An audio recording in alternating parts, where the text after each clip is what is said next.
Hear me now? Library because I think here. Oh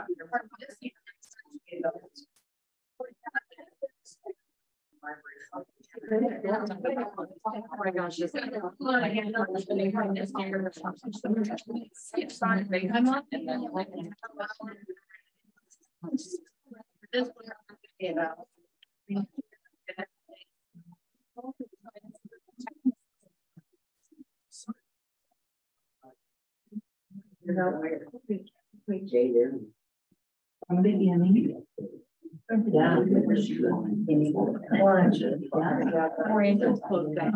I think our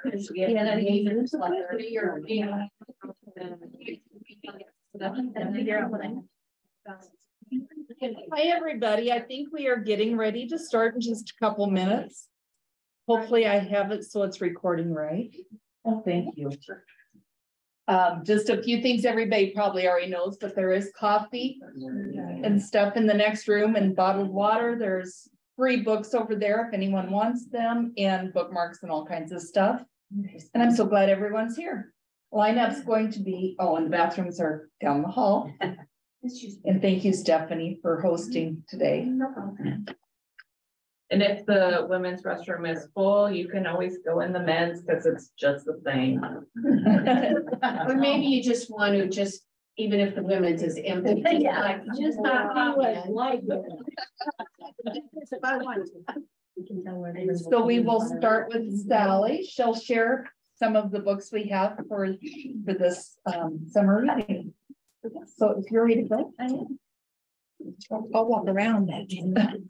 So I don't unplug anything. So most of you heard my beginning speech before, that the books I'm going to talk about are ones that we've received at the Library Commission as review copies, free to us from publishers, which is how you end up with books in the other room free to you. Because when I'm done with them, system directors come and take them and bring them to events like this. Yay! And every once in a while, the publishers will ask me, what do you do with these books when you're done with them? And I tell them, and so far they're still sending me things, so they must think that's okay. Because I know they don't want me selling them on the internet, and I would not do that because that is not the agreement we have with them. Nothing signed, but anyway. So the other thing is I have this blurb sheet. Do you have a list that everyone could have? I do. I thought you were going to make copies. Oh, didn't see it. It has the wrong date and the wrong event on it, but it's the right list. It does look like this. It does look like that. Oh, it's in the plastic bag. I know you told us before. Yeah, I did mine on. Copies and then we'll you a cover. Oh, yeah. Maybe 25. Oh, sorry. I am so sorry. I never thought I had to do this. You have very many copies, Stephanie. I mean, some. Yeah, it does. Not very much. See, Chelsea having stuff. Yeah, you know what she's worried about. I didn't have I am so sorry. I'm chocolate. Yeah, right on. So that I can. Did you want any? So that I can. Think up if anybody can order For once or twice. Sure one. That's great. What's the hard? I have two of them. Sure. One's like that.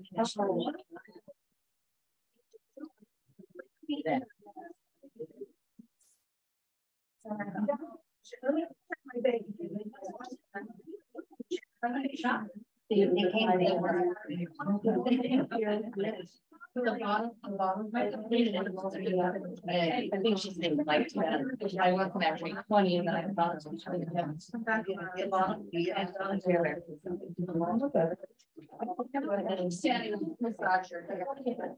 I'm so sorry, Sally. No, we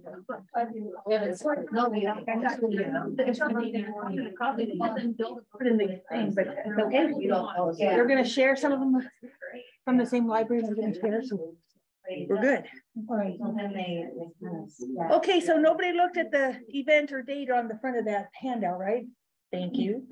It's like, it was 2021. Oh, how long it's been since I changed that? But it's with the right list. And some of the books are from the public library. A couple of them I bought myself because I thought I need this book. So there are books out there I don't even know exist. And I can't believe that that's the case because I really try to find out stuff. But no, I can't even find out about everything, let alone read everything, because I do like to sleep. Yes, if I didn't sleep, I could read a lot more books, but I like to sleep. So if your favorite book isn't on here, let us know what it is, because other people might want to know that's your favorite book and why. And they might write it down and go buy it. And I'll say, boy, I'm sorry I missed that one. So I guess I'll get started and we'll talk about books. And if any of you have an experience with one of these books, like you read it to your story time kids or something, and it was great or it was horrible, let us know. Because there's lots of books on this list, and if it was horrible, I don't want anybody buying it to have a horrible experience. We'll save them that, right? Okay, let's change the slide, and we're going to start with fiction picture books. Am I blocking you? Coffee over. Let's go to this is kindergarten. Leo is nervous about his first day of kindergarten. The teacher sent a letter to each student's home before school started, asking them to think about showing kindness. She plans for the class to make a kindness pledge from their ideas. Leo is uncomfortable sharing with a new class, and he isn't sure he knows what kindness really is. But by the end of the day, several students speak up about how they noticed Leo being kind to others in the class. Maybe he does know something about kindness.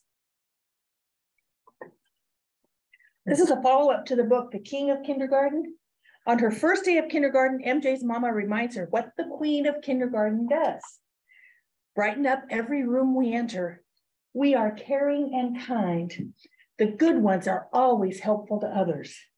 So MJ does her best to be a good Queen of Kindergarten, and she is. This is a wordless picture book. It was originally published in Slovenia in 2018. It follows a young woman who puts up a poster of her missing dog. The art is in shades of gray and brown, except for one item on each page. It's not the same item, but that item is red. That red item shows the progression of the story by indicating a passerby who witnesses a small act of kindness and then does something kind for the next person. And so throughout the city and then back to the park, we see these kindnesses happening until we return to the young lady who she's thrilled because someone found her dog and brought him to her. So kindness everywhere. This is told in rhyming text, and this book encourages listeners to share their light as a firefly tries to do, helping others, being kind, including others in whatever's going on. That helps his light shine brighter. Everyone can share, care, and be kind. A girl takes her dog for a walk through the neighborhood, hearing and seeing people helping and being kind to each other. That's what makes a good neighborhood. The dog pees and poops on the walk, and she has a bone for that. She does. The text doesn't say anything about that, just the artwork shows that she's responsible. Second grade teacher, Mr. Wilson, he invents different things and he brings them to school to show them to his second grade class. This time he's brought the kindness machine. The students take turns pushing a button, and the machine gives them different ideas on how to be kind, from smile to include others and invite and include. Then he tells them they all have this inside them already. They don't need a machine. They can be kind anytime, anywhere. Many cultures and religions welcome strangers to the home to eat and refresh. This book welcomes the reader in 12 languages plus English, representing many countries of the world. Images of happy people with open arms reminds us that we are all more alike than we are different. Pronunciation is addressed at the front of the book and at the bottom of each page, featuring another language, and the languages are identified in the back of the book. Friends join together and become we instead of me. A group of children explore the world and all of its diversity. This is an upbeat look at humanity. And a quote from the book toward the back is, hands, hearts, and minds, vibrant and strong, different the same, we all belong. And the end paper says, this book celebrates how honoring everyone's talent creates a world that is richer for all of us. Sarah loves to help. So when the teacher asks for someone to help the new student, Kyle, she volunteers. They become good friends until a couple of girl classmates at recess say he is a baby and he looks weird. They ask her why she helps him, but she's tongue-tied. They give her a hard look, so she tells Kyle, do it yourself, and walks away. She doesn't feel like herself and she doesn't feel good, but what's done is done. The next fall, she is in a different school. It is a big school and it takes her some time to find her way. She still thinks about Kyle. So when a new girl is introduced to her classroom, she finds her true voice, walks up and says, are you new? I can help. So it's about learning from your mistakes and choosing to be kind. An upbeat look at how there are always lots of good things happening in the world. Just look around and you'll see them. Children and adults share and help each other throughout this look at various towns and places. And the author is a creator of the Good News Movement on Instagram, which I don't do Instagram, so I didn't know about that, but it says so right in the book. So if you're aware of this person, then you're ahead of me. Go ahead. I have the board book version of this. It's also available in a hardback copy. And the only reason I mentioned that is because sometimes the board book doesn't quite have all the pages that the regular copy will. So this is what I read, what I saw. A young white rabbit talks about how the next day that rabbit will be helpful, patient, gentle, honest, generous, grateful, and kind. And each has its own page. And sometimes the word's hard to read because it's so flowery, but you will know what they are. The artwork shows each of these things happening. And it's good for clarifying those terms. And it could be a good thing for a discussion with the child about what is kindness. Is it giving a hug? Amazon says the whole world is greater than the sum of its parts, and unity and connection are most important of all, in a beautifully illustrated concept book with a timely message. The book offers a look at early math concepts like part and whole relationships, fractions, and additions. And this is a quote from the book. You needn't look far to see that it's true. The simple equation applies to you too. You are one person, but also one part of a family, a team, the world's beating heart. It ends with, and yes, we, all people, are one, with an illustration of the earth. Oh yes, there's a Jory John book. You probably already have this one, right? I'm seeing nods. The grape started out sweet, but one day no one came to his birthday party and he felt grudge. Since then, he has been a sour grape, holding grudges left and right. Lenny, a lemon, is his only friend because he has grudges too. One day they were supposed to meet in the park, but things after things happened to him, slowing him down, and he was way late. The lemon was really mad at him, and all he did was lecture. And the sour grape felt pretty bad, but then he went over and he sat down and he just sat and looked at the park and saw how pretty it was. And there's the squirrels running around, and he began to lose some of his grudge inside, because at first he was mad because he said, but I didn't mean to be late. It wasn't my fault. And then he begins to realize maybe he's missing a whole lot in the world because all he does is grudge. So it closes with, if you remember to be kind, considerate, forgiving, and grateful, life really can be pretty sweet. Before we go on, does anybody need some of these yet?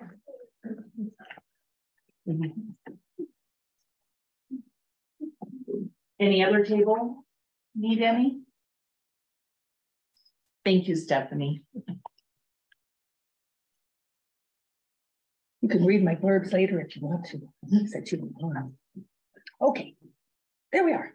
Told in rhyming text, the narrator reminds children that all through their lives, starting when they were very, very little, they know how to love and know how to care. It's inside them. As a child grows, more nuances are added, such as they know how to share and you always play fair. And it closes with, wherever life takes you, wherever you go, trust what's inside you and let kindness flow. This one's a lot of fun. Musa and his dada are riding on the Dala Dala to the beach in Zanzibar, which I had to look this up as part of Tanzania.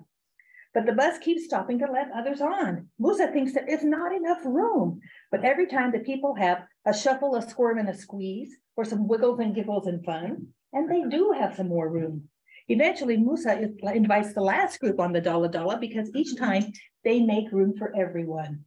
Caring about others and finding a way to share space on the bus, everyone makes it to the beach and they have a lot of fun along the way. So you have those repetitive phrases in there that the kids will probably latch onto. You might have seen this before. Henry is hoping for peace and quiet like he had before Marvin showed up. Marvin is naturally cheerful and talkative. One day it all becomes too much and Henry yells at Marvin, and then he gets his day of quiet. The next day, Marvin quietly approaches Henry and apologizes for upsetting him. Henry has realized Marvin didn't know that he preferred quiet. He'd never told him that. And so he apologizes for yelling. They agree to times of day for quiet and times for talking. This is a good resolution to the misunderstanding. Talking is better than yelling. Everyone deserves to have some of their favorite time, whether it's quiet or loud, alone or with someone.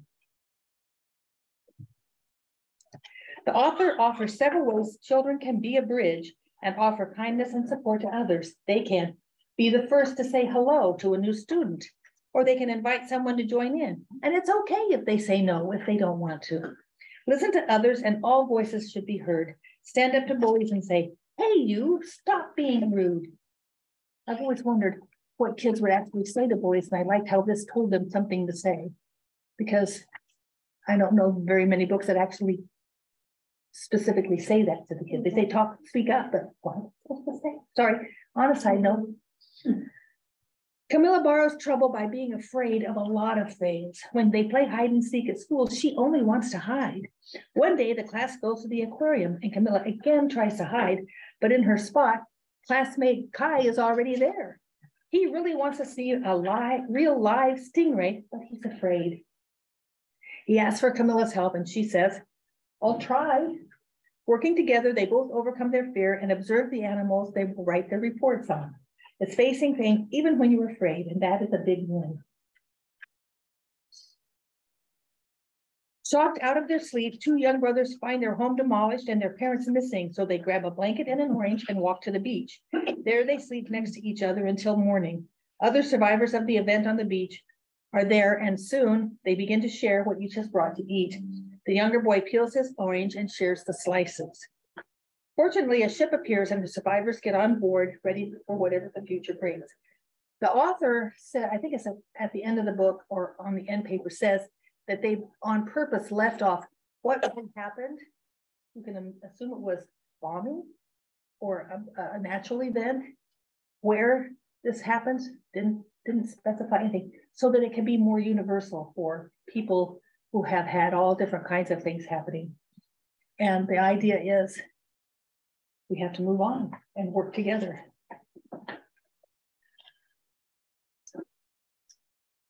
There we go. This contains 15 individual promises, each with their own 2-page spread. One page is illustration and the other page is text. Some of the examples are, I will be kind to others. I will be kind to myself. I will help those in need and ask for help when I need it. This is what I bought. This basically sums up the theme for this summer. And I had not heard of Ubuntu before. That's my pronunciation. I don't have any idea how the people in the southern part of Africa pronounce it. I should have tried to find that out. But Ubuntu is a term used in the southern part of Africa, and it refers to the idea that we are all connected. The book was first published in South Africa and introduces it to children. The publisher's note states that Ubuntu means I am because you are. Pages show children laughing, playing, and helping each other. If they hurt you, they are hurting themselves. And this book sums up our slogan, like I said. So it's over here. Take a look at it when you have a chance. When Hurricane Katrina hit New Orleans, so many people needed rescue. The firefighters, police, and Coast Guard couldn't get to them all. Little boats could help, and many people came from different places to help rescue people stranded by the storm, and they saved thousands of people. They were called the Cajun Army. because they brought whatever boat they had and they helped whatever people needed help from the spot where they were. In this book, no mention is made of some of the negative things that happened in New Orleans during the Katrina, but just talks about how this made a great big difference to a whole lot of people. Have you heard of the Indestructible books? And people say yes. This is them. It's wait a second. It has 10 pages of story, but the idea is you give it to a kid, they can chew it, they can try to tear it, it doesn't tear. You can chew it, but it doesn't disintegrate from saliva. You can throw it in the washing machine and wash it. Now it's going to get wrinkled, it's going to get, but I was so excited when I heard about this book. My husband's cousin's daughters, they were both having babies. So I bought one and I gave it to the first child that came along, and she told her sister. So when she got her package, her mom said for the christening, we couldn't go because they live in Texas, but her mom said, yes, when she opened that package, first thing she did was pull out that book and hand it to the child. Yay, she said. So they're great gifts for newborns because they have a book right away and they can do whatever they want with it. And this one talks about kindness. So how can that be bad? I don't know how you do put it in your library. I guess like a board book. If you want to, you can have one of those. It talks about from sharing toys to helping around the house, children, babies, and parents look for ways to be kind. You think I had a percentage of the company? I don't. I'm very excited about it. Told in rhyming text, all the animals in the forest are having a bad day. Squirrel is stuck hanging from a tree limb. Bird's beak is stuck in the tree. Snake is tied in a knot. And tortoise is upside down. But Mousy, where's Mousy? Is he in Fox's stomach? Squirrel has a plan to help them all so they can help Mousy. At the end, Fox apologizes and the book closes with, so when we're feeling gloomy and in a sorry state, helping one another can make a bad day great. And Fox does apologize and promises not to eat anybody anymore. I don't know what he's going to live on. Hey, leave that out. Slug knows just what to do when she encounters a lonely beetle. Give him a big hug. Then the two decide to pass it on. One by one or two, they encounter other animals who are having a bad day. A group hug is just what they need. Then Bear comes along, and everyone scatters except Slug. Bear needs a hug too. So she still has hugs to spare, and after that hug, everyone comes back for one more big group hug together with Bear. And at the beginning of the book, they always offer a hug before they hug, and I really like that that's demonstrated in there. Would you like a hug? And that gives them people an opportunity to say no, thank you. This is one of the first books I read, and I thought, this is great. These are partners, they work together, and kids are going to think that the Roto, the helicopter, yes, he can talk to that guy. What are you talking about? Roy and his trusty partner, Roto, work together to put out a fire in a canyon. Roto has a hose that sucks up water from the lake, and then they dump the water on the fire. The flames are high, and they do this 11 times until they succeed. On the way home, they rescue a dog who then becomes their partner too. They will rest and be ready for their next adventure. Told in rhyming text, the idea of a helicopter that worked together with a human to save the canyon will appeal to young listeners. This copy is an English and Diné or Navajo version. You can also buy it in English only if you prefer. I just thought this was fun because it shows other languages and the story's still there. It contains a selection of statements such as, I am kind when I help my family, and I feel grateful when the earth is kind to me. Each 2-page spread has that statement on one side and a full-page illustration on the other. And it's good for prompting discussions with children. You know, what is kindness to you? Here it is laid out. Jenny is sad, though you may not know it. She still laughs and plays, but her best friend knows her well, and she knows she's sad, also sad. Today they get popsicles. Jenny likes the blue ones. Sometimes the best and only thing you can do for your friend who is sad is to be there with them. And that's what this book is about. This also was about working together. Nora and her cousin Amir were best friends, and they would climb trees and play hide and seek when their schoolwork was done. They planned to start a secret club with their friends, but Damascus was hit with bombs from airplanes. Everything changed right then. Nora and her family hid with others, a total of 30, in a neighbor's basement meant for 6. Food was limited as well as electricity. When there was a lull in the fighting, Amur was sent out to buy bread. He would also pick up books amid the damages of homes and business and bring them back to this basement. Others did the same. Nora suggested a secret library. They carried the books to a nearby basement, cleaned it up, and the library was open every day, closing only for Friday prayer. Many people found information, enjoyment, and safety in the basement library.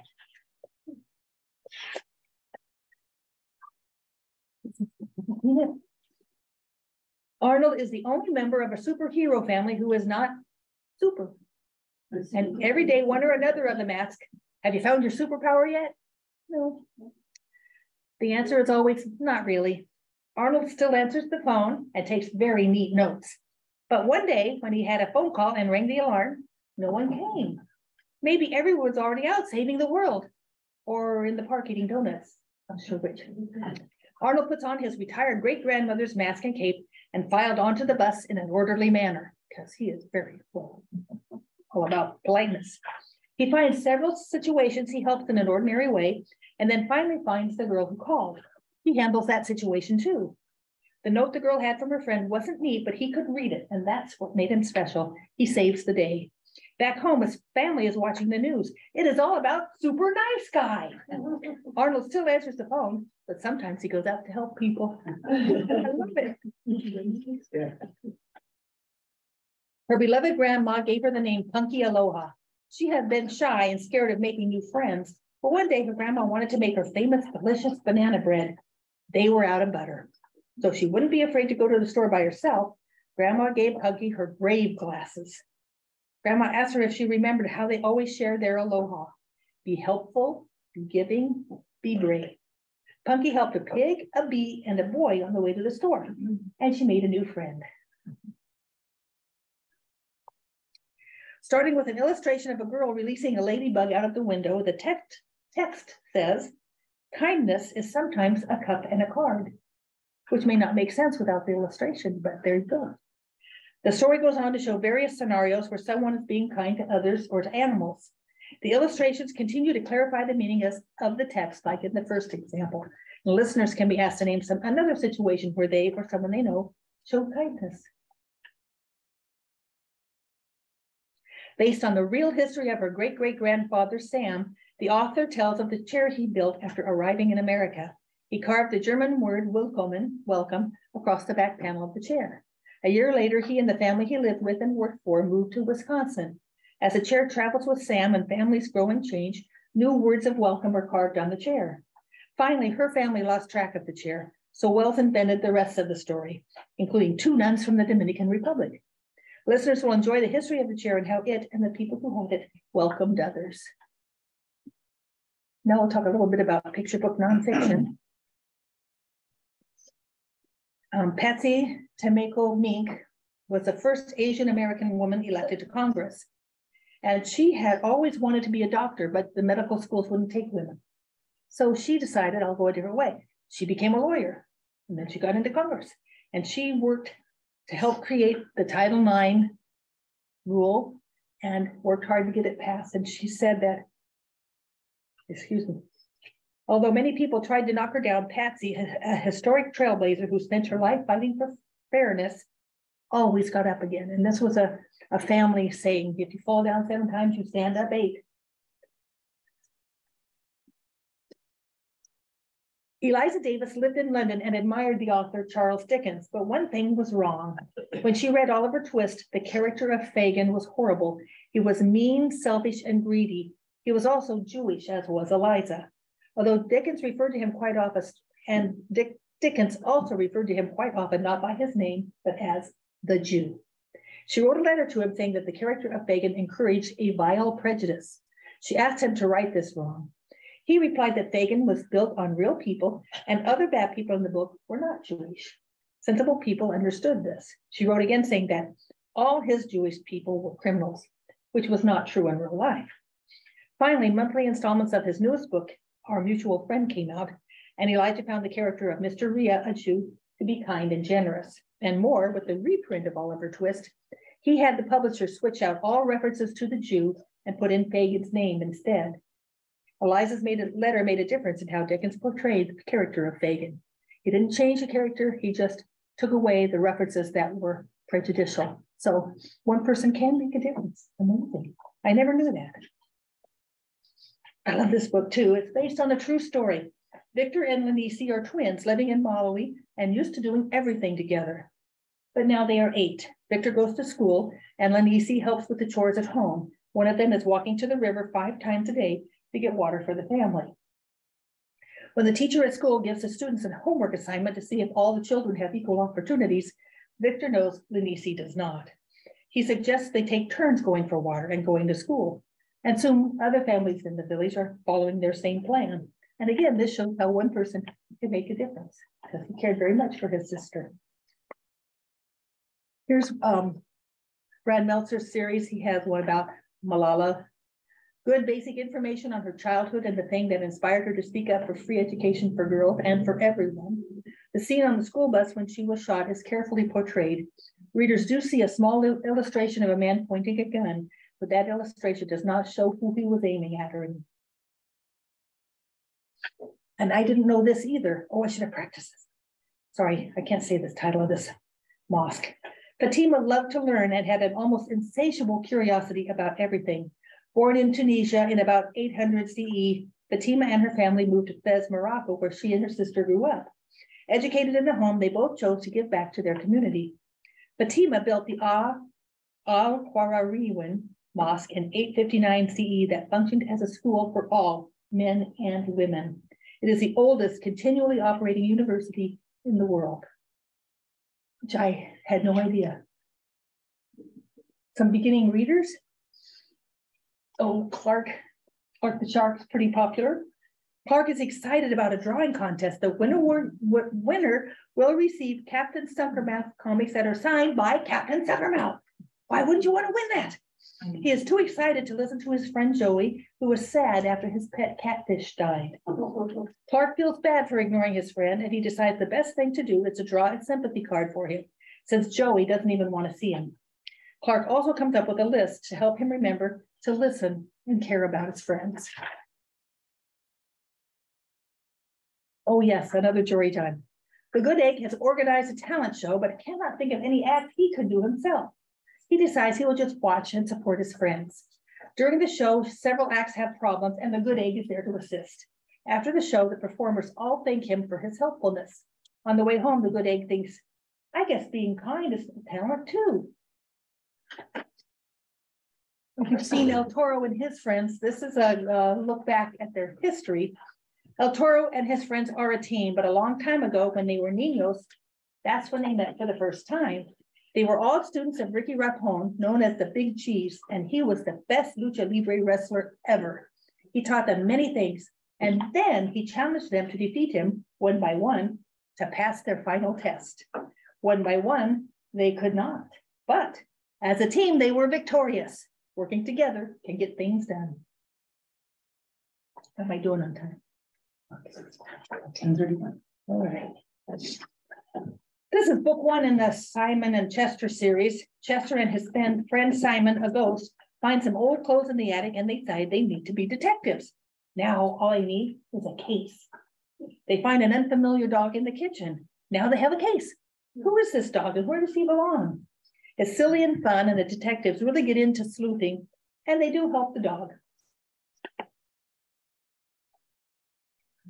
Cornbread is a mouse who likes to plan, organize, and get things done. His best friend, Poppy, is a mouse who enjoys adventure and activity for fun.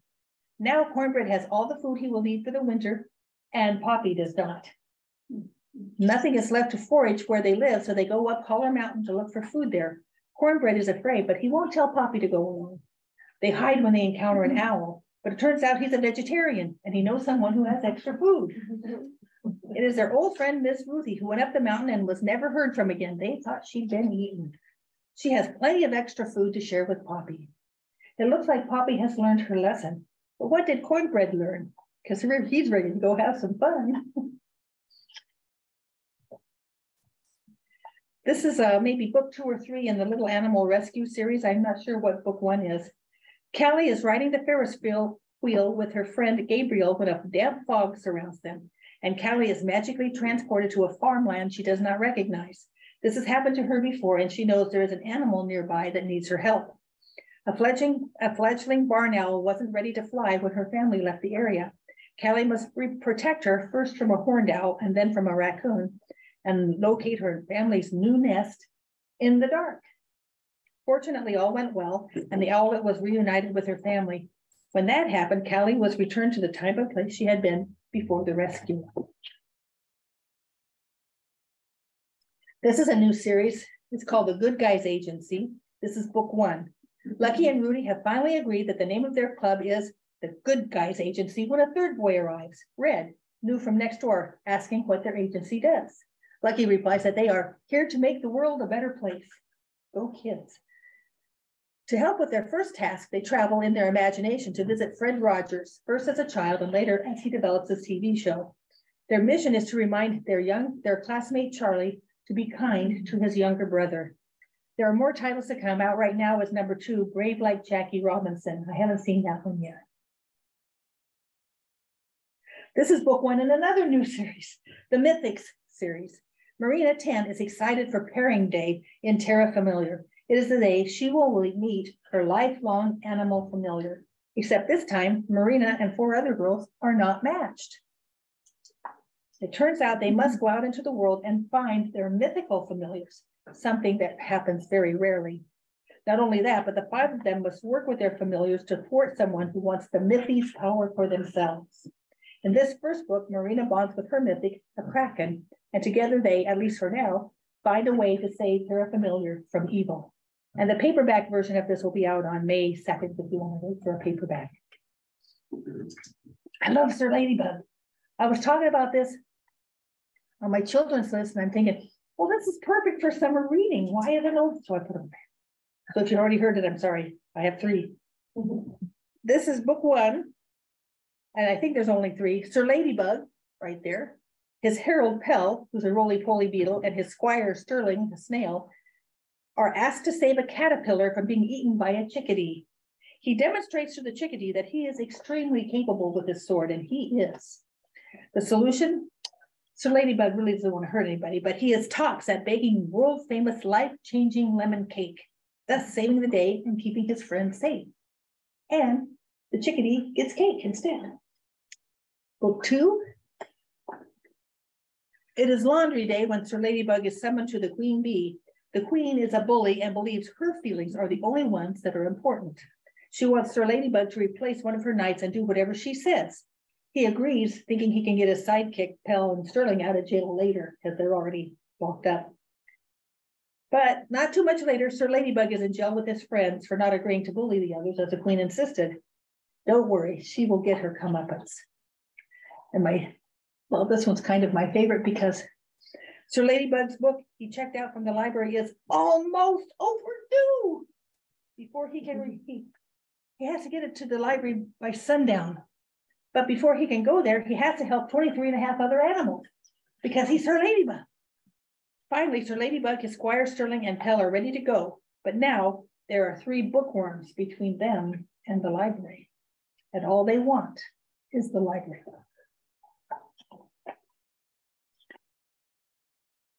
Well, come on, baby. This is another series, Wednesday and Wolf. This is book 1. Wednesday has a service dog, Wolf, due to her juvenile arthritis. And they run the Wednesday and Wolf Detective Agency for 2 months so far. Their new case, the neighbor, Mrs. Winters, is an opera singer, and her cat, Autumn, has run away. They follow clues and are sidetracked a couple of times by some red herrings, but they do find Autumn. Full-color illustrations on every 2-page spread help break up the text and carry the reader along. Throughout the book, the readers see what Wednesday writes down in her notebook. We learn more about how Walia and Wolf handle her JA juvenile arthritis. At the end of intermittent chapters is a note telling the reader how many chapters they've read so far, or asking a question like, what do you think it is that Wednesday found?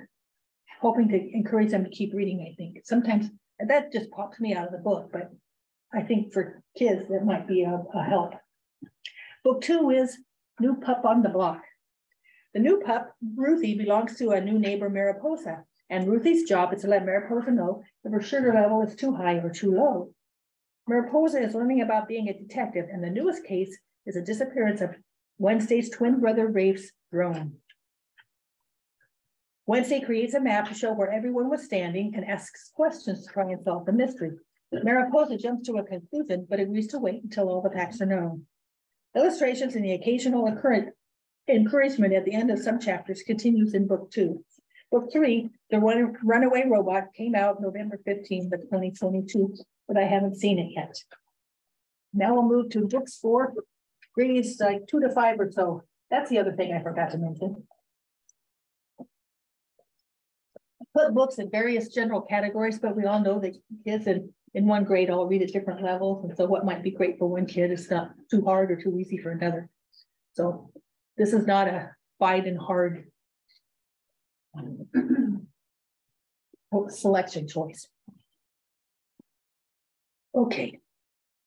Leo and his father is a coalition scientist, and he has decided it would be best for Leo and his brother to leave Earth behind because we've been taken over by aliens. And they're not bad. It's just that their technology is so much better than ours that people on Earth can't find a job because technology doesn't, or they don't know enough to run the technology. So things aren't great just because of those kinds of things. While they're on their ship, another ship stops and they kidnap Leo's father and take all their fuel and anything of value and leave them stranded in space, floating there. Another ship comes along, a ship of pirates. And so Leo and his brother decide the only thing that they can do is have Leo stow away on this mercenary pirate ship and see if he can get help for the people on their ship. But the road is dangerous and pirates only look out for themselves, or do they? Leo must decide who to trust as he tries to stay alive and save his family, even as he comes to understand that there are many people, human or alien, that he could count on in this brave new world. And this is just book 1 because at the ends, we're going to be pretty mad. That's all I'll say. I think I read an advanced reader copy, which, as you know, is not quite the final book, but pretty close. So if anything I say here is not in the final book, it's because I read the advanced reader copy. Haven Jacobs, 12, is in 7th grade. She has echo anxiety as the news of bad things happening around the world can overwhelm her. She keeps it to herself until she finally has to share with friends and family. Her class begins the annual 7th grade study of the nearby river, and Haven is surprised to find no sign of frogs anywhere. Her older brother told her that frogs were everywhere when he studied the river. Something is wrong. As they investigate with the help of her friends and teachers, Haven becomes concerned that the new factory, Gemba, might be poisoning the river. Her father was out of work when the last factory closed, and now he works for Gemba, and this may threaten his job. But they need clean water in the river. Addie is in 5th grade, and she and her mother have moved to live with one or another of Tish's older brothers, Tish is her mother, ever since Addie's wonderful grandmother died. Now Tish has a probationary job at the Happy Valley Village Retirement Community in Pennsylvania, while they live with nice Uncle Tim and his family. Addie and Dixon, whose mother also works at the village, walk to it after school each day, though they have to be sure the manager never sees them there. So they're kind of not supposed to be there. Curmudgeon Mr. Norris is Tish's first assignment, and while looking for something at his house on another part of the property, she accidentally sees a strange blue bodysuit with a silver belt buckle way in the back of the closet. This discovery gets Addie, Dixon, and their newest friend Marwa thinking Mr. Norris is a retired superhero. The kids become friends with several of the retired folks living at the village, including Mr. Norris. There is a humorous yet serious encounter with some investors during the Halloween party that will have readers rooting for the residents and the kids. Caring for others, friendship, and helping where needed are all part of the story. This is pretty silly and a lot of fun. This is book 1 of the HEART series, stands for Happily Ever After Rescue Team. Evie and her dad and stepmom have just moved to Lime Bay and opened their diner. Evie really wants to help make the diner a success, but her kind stepmom asks her to count pots and pans or go have fun on the beach. In her frustration, Evie, holding a book someone had left behind, says, "Then I wish I could go back home," which results in 3 princesses from the book she was holding who show up and only Evie can see them, and they are determined to give her that wish. No one else can see them. They claim they are agents of HEART, the happily ever after rescue team, and they are there to rescue Evie. But each agent has their own tendencies. Cinderella, Agent C, thinks all anyone needs is a coach to escape. Agent R, Rapunzel, thinks long hair will solve everybody's problems. And Beauty, Agent B, thinks a fluffy dog is what's needed. Evie soon learns that Iris left the book behind on purpose so she wouldn't have to deal with the princesses anymore. Iris apologizes and offers to help Evie deal with the situation. And soon Evie meets Zach, a friend of Iris. Zany happenings and tricky rescue requests help keep the agents busy. This is purely for the fun, and unrealistic events are occurring everywhere. Readers who love fairy tales and magic will be enthralled. Calla and her mother Elizabeth have always survived as long as they are together. Elizabeth is an expert on ducks, but she's not so good at money and paying bills. Calla has just been sent to her mother's former boarding school while Elizabeth earns a much-needed wage, guiding the foremost duck researcher in the world to the Amazon and the so far unknown breeding grounds of Mardalis amazonica.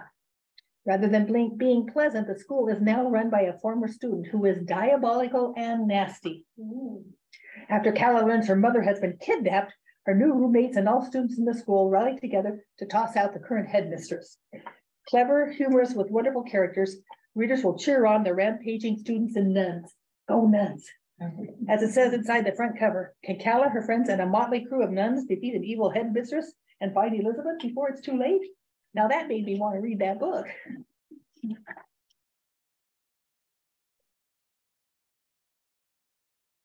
Madison, Maddie, 12, learned a lot about wildlife rehab from her now deceased grandmother.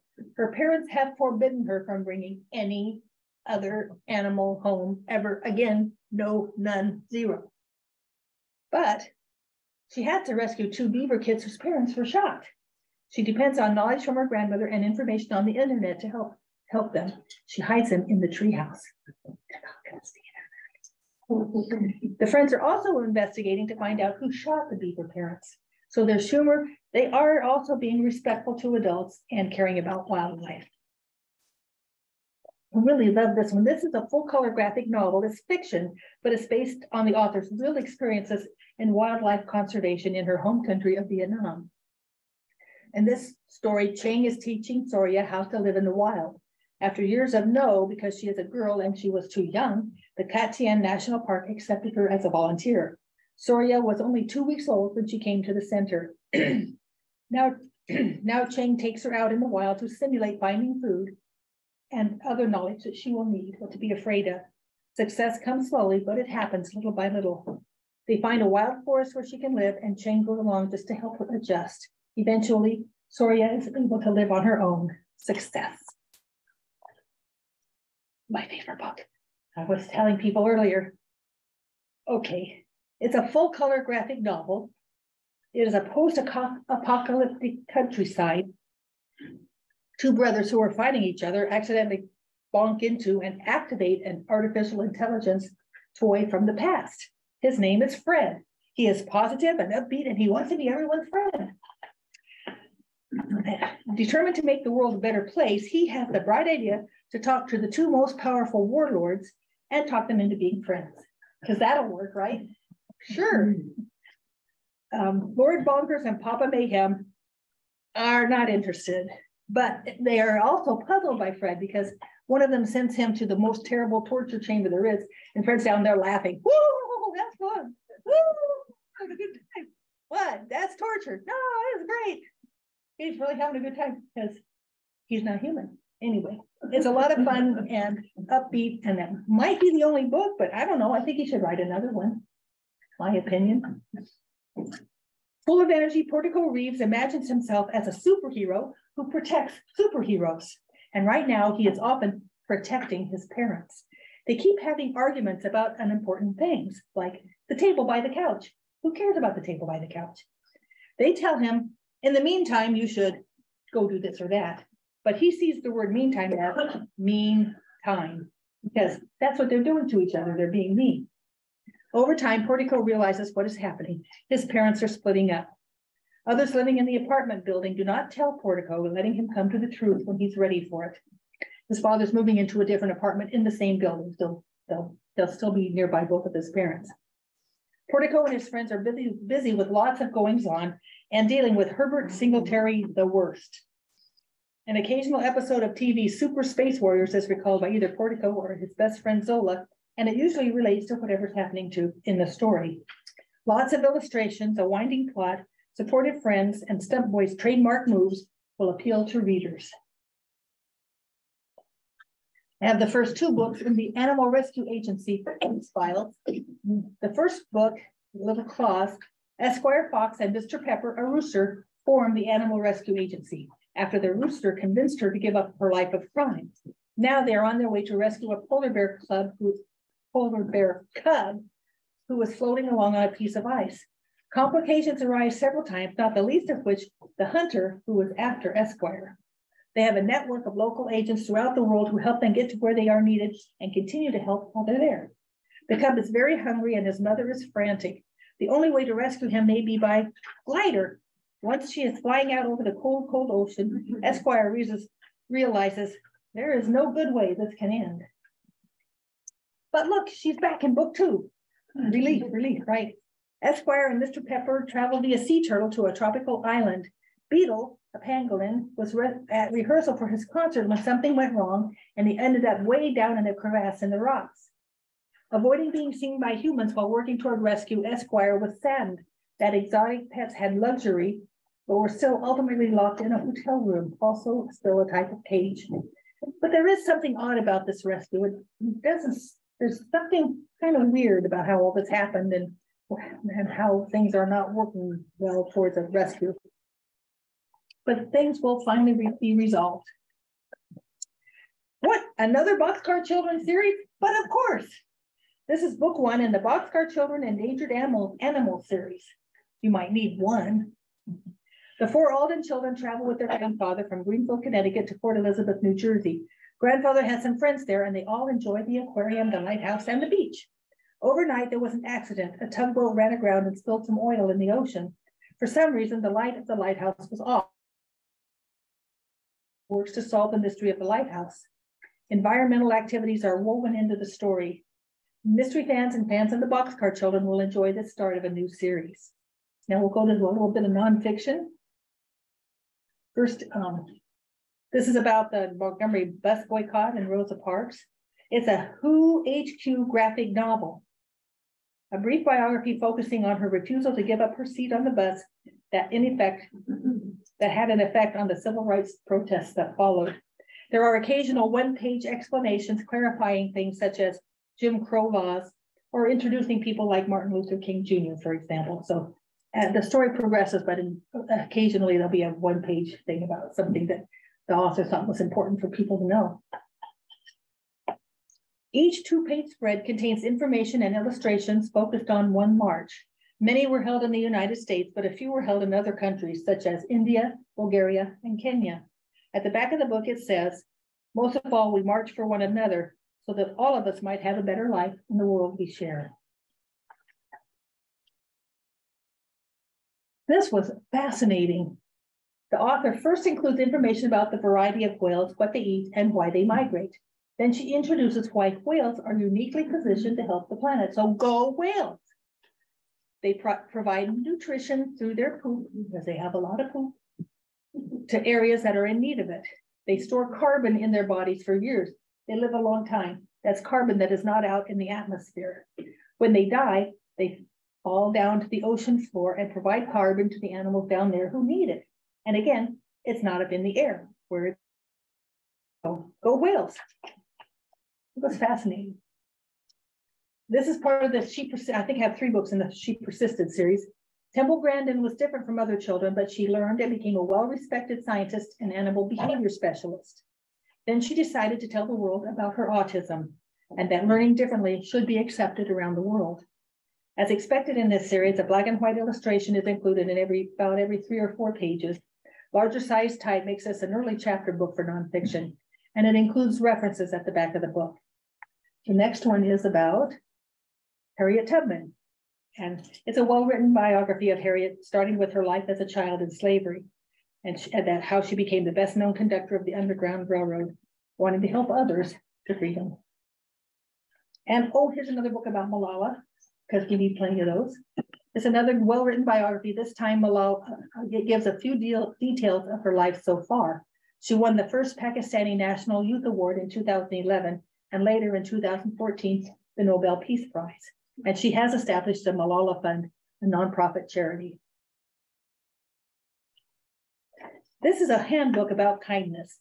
It has some spaces to write or draw your responses to questions and situations that are presented. So, you know, you'll have that issue with me because they're going to want to do it, right? Give them paper. Sorry. The author also delves into what is good and how do we know it's good? Really philosophical thoughts and questions, you know. Why is helping people good and hurting people bad? Is it really? Yes. How? Anyway, but it's interesting discussion. He also brings in evolution, genetics, DNA, and natural selection in discussing, are we born kind? In chapter 4. There was a lot going on in this little book. Take a look at it. Now we have a few books on the teen theme, not as many as I would have liked to have had. We'll start with fiction for younger readers. Daisy, 13, it's the spring semester of 8th grade for her. Her last name is Woodward, but the bully in her class calls her Woodworm due to her interest in bugs and entomology. Her older brother, Sorrel, called Squirrel, is 17. He has Down syndrome and he loves fashion.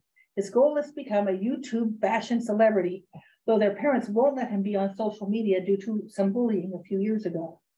Now Daisy and her social studies class have an assignment to choose an idea and try to change the world. Daisy chooses Squirrel and his goal. She is not sure how she can do this, but she's going to try. So there's sibling support, friendship, working together, and a little touch of romance. Hazel is in 7th grade, and she is focused on preparing for and winning the school speech competition and beating Ella Quinn, who beat her last year. It's because she mispronounced a word. Then Hazel learns that the popular boy Tyler is cyberbullying and harassing Ella, and no one believes her because the messages he leaves on the popular social media website cannot be traced back to him or to anybody. Hazel has no friends and thought she had no time for friends, and soon she bonds with Ella and her best friend Riley, and they are going to find a way to stop Tyler. This is a companion book to, wait for it, it says up there, Amal and Down. Oh, that was hard. Okay, Omar is thrilled to be accepted at Gaudi Academy for Boys. It is everything he hoped for, until he is told that as a scholarship student, he is expected to do chores every week. And the great expectations for scholarship students are higher than for anybody else. It is likely the current scholarship students, his new friends, and himself will all be dismissed after their first year. He works very hard, but it seems impossible. Is there any hope? The students and a few of the teachers band together in a walkout to protest the requirements. It's about working together and overcoming, overwhelming expectations. So nonfiction for teens. There are brief biographies with each person having 4 pages in the book. The first page is a full page illustration, and the following 3 pages usually have 2 insets and 3 additional smaller illustrations along with the main text. A good introduction of young people who've made a difference in the world. There is another one that's about trailblazing girls that came out first, I believe. Chronologically presented, starting with Benjamin Banneker, born in 1731, and ending with David Hogg, a social activist born in 2000 who survived a school shooting and is active for gun control. It also includes people like Frederick Douglass, Mohandas Gandhi, Nelson Mandela, Harvey Milk, Barack Obama, and Satoshi Tajiri. He was the inventor of Pokemon, to name a few. I should have practiced those names. My bad. I used this book once before on the Build a Better World. It still works. I still had my copy because I bought it. It starts with January 1st, and it has an idea for every day of the year. There are sure to be some ideas you and/or your teens will want to do. After all, August 30th says, pass on the pleasure of reading. Okay. Some other examples are talk less, listen more. Think best case scenario all the time. And go to freerice.com to help end world hunger. I went to freerice.com. It's still there. It asks you, what does this word mean? And every time you click on the right one, it counts. And it's UNESCO sponsors it, so it's a legitimate place to go. So the kids might want to do some of that. I have one book for older teens. Let's just go there. How to date a superhero and not die trying. Most of the story takes place during Astrid's spring semester, her sophomore year in college. Occasional flashbacks take the reader to high school or to her college freshman year. Astrid has a plan for her future and nothing will deter or stop her from achieving it. She is so concentrating on this. She has an amazing sense of time and she has scheduled her college life down to the minute. Seriously, down to the minute. I have 45 minutes to study for this test. Okay.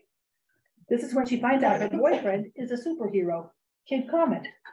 There are lots of superheroes in this world and plenty of non-superheroes too. Astrid now has to fit in a secret class on how to be ready for trouble at any time as the girlfriend of a superhero.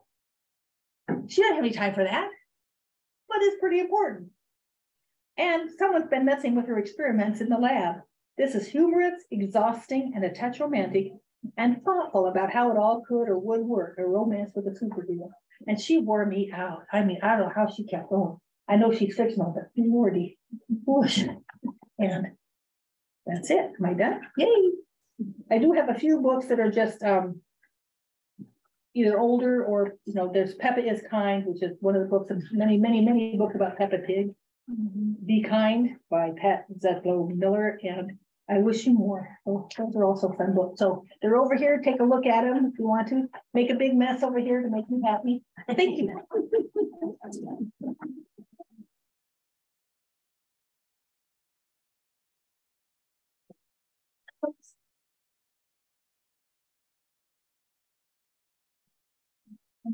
Talk fast enough. Okay.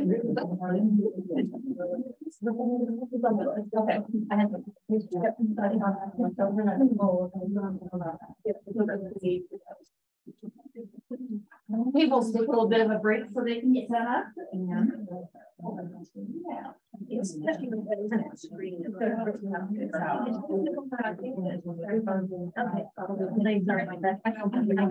Hello.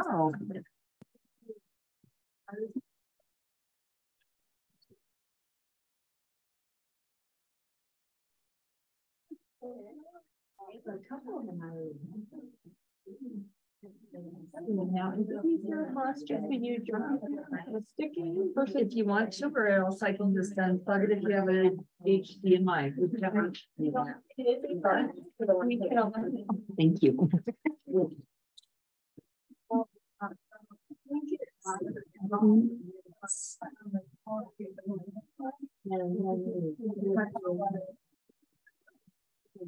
Well, I guilty. I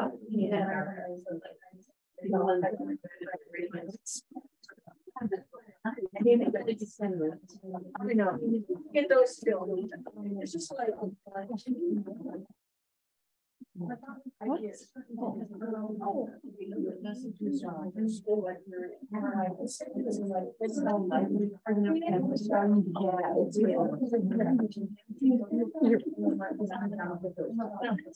you need a bigger table.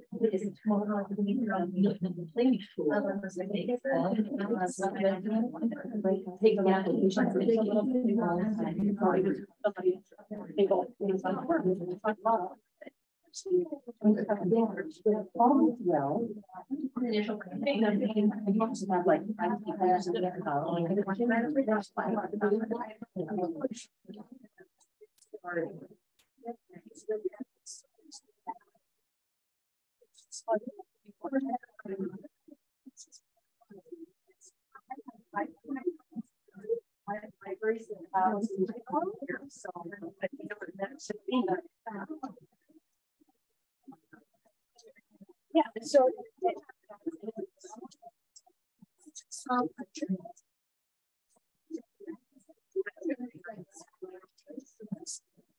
we're doing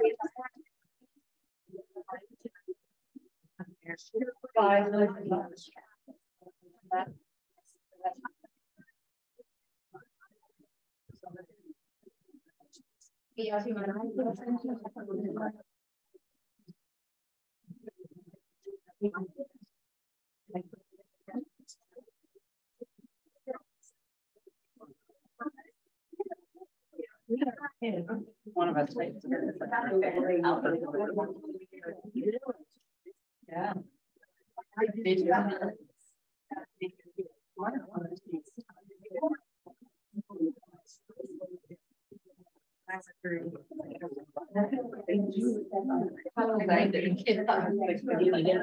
For anything for.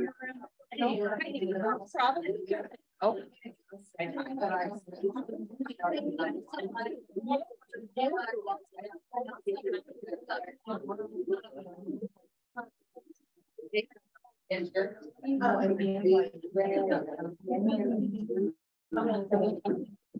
So I don't think of a different like outreach person.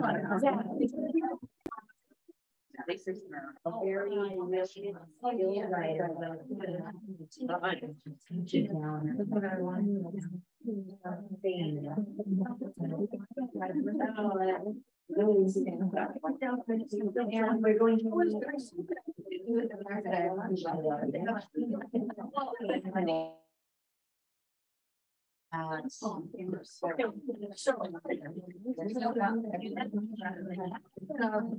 to For a long tour. Piloted last week, so things are not.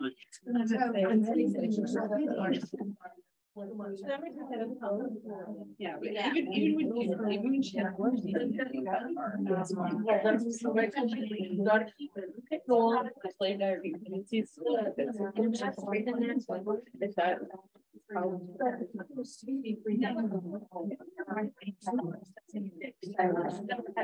Yes.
You know.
If everybody's ready to listen, the extension office is going to take over now for their session. Awesome. Well, thank you for the invitation to be a part of your workshop again today.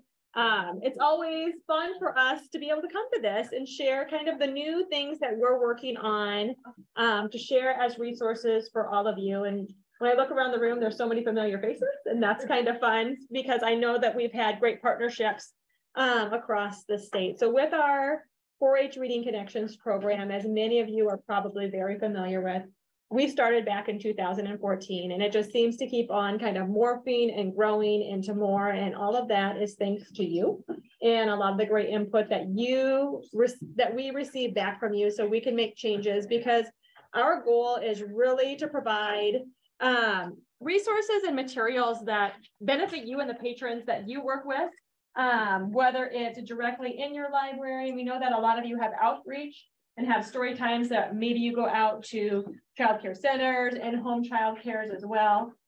So your role is just very diversified. And so we hope that the resources that we share with you, you can kind of put on your thinking caps and think about, how can I use this with my audiences or with my patrons and with my families? So with that in mind, kind of our game plan for the next hour is to share with you the 2 different facets of our STEM Reading Connections program. So about 3 or 4 years ago, we added an early childhood piece. So we still have the same great lessons that are for kindergarten through 6th grade, which we consider more of the 4-H age youth. So we still have those great lessons, but we have ones that have an early childhood component. So we're going to spend the first half kind of talking 4-H and lessons that are more for the school age youth. And then we'll spend the last half looking at what our STEM Imagination guides look like. So in your folder, you're going to notice one side has a sample of just a lesson plan that was used for last year's 4-H summer reading program. Jennifer's going to be talking through that and sharing how this year's content is going to be filled into that. And then on the other side, you'll see that we have our 8 STEM Imagination guides that right now we're in the pilot process. And I think some of you are even piloting those lessons for us in January and February and giving us some great feedback. So those are for your reference, and we'll be using them throughout the morning. So Jennifer, I'm gonna let you take it away. So we are actually going to start with one of the activities that we use as our physical fitness activity in one of the lessons, because I know sometimes we see that physical fitness and we're like, we don't have time for that. This is one that can be used as a really good gap filler. It's a lot of fun. How many of you have played rock, paper, scissors?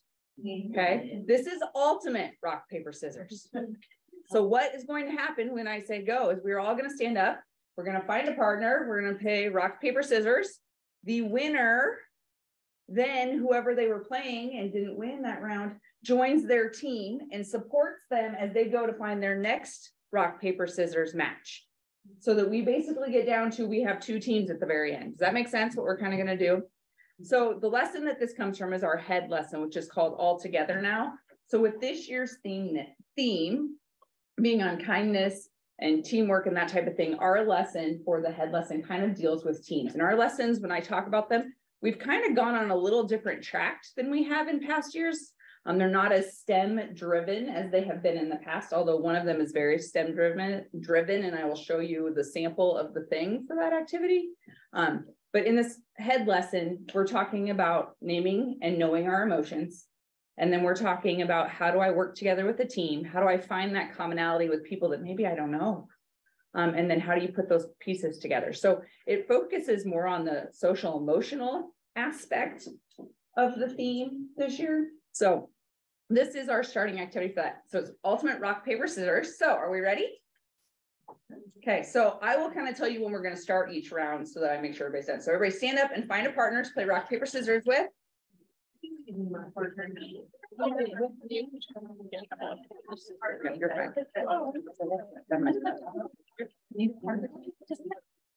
Here's an odd number because I can make sure.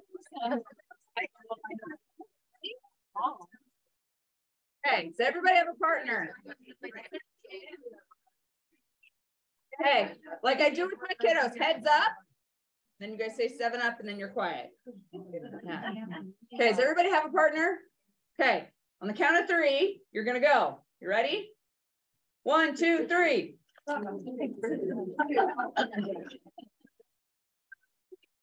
Okay.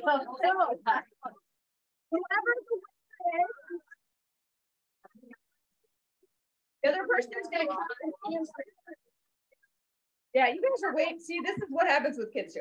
So whoever the winner was, the other person that they just were playing with is gonna stand behind them, and you're basically gonna form kind of like a train to cheer on. Cause so if this was my partner, I'd be like, let's go. Like seriously, get into this. Find a new teammate. Whoever won.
So you guys can go back to your chairs now.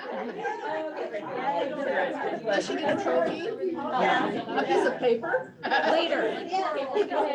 Come on, Anne. I know you are. Okay.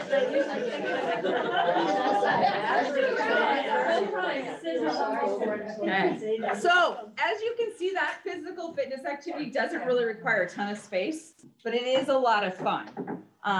Also, if you have youth that don't know how to play rock, paper, scissors, you'll have to explain it, but you guys told me you could handle it, so we just went with it. So basically that's what you do to get them up, get them moving. So we have, as always, our book selections with actually, oh yeah, so I better stay on target. Hang on. Okay, let's focus. So our lessons, we have our head lessons, which is knowing and naming our emotions, finding common ground in teams, and putting our pieces together. Oops, my T fell down on the slide, but heart lesson is about collaborative art, some I am enough statements, a group garden mural. So those of you that have a bulletin board in your library, there's an activity in this lesson that is meant to set you up to have a bulletin board made by your youth. So, and it's kind of a neat lesson with that. And then there's a take home I am art piece, which this is something we did in extension quite a while ago, but this is a sample of what it could look like. I'm saying could in a very loose sense. This is on like a piece of wood, but you can easily use cardstock.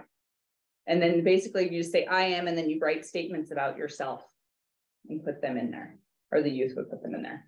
There's instructions on how to do this in the lesson plan, as always. I just thought since I was coming here, I took this off my wall and brought it so you can see it in the flesh, so to speak.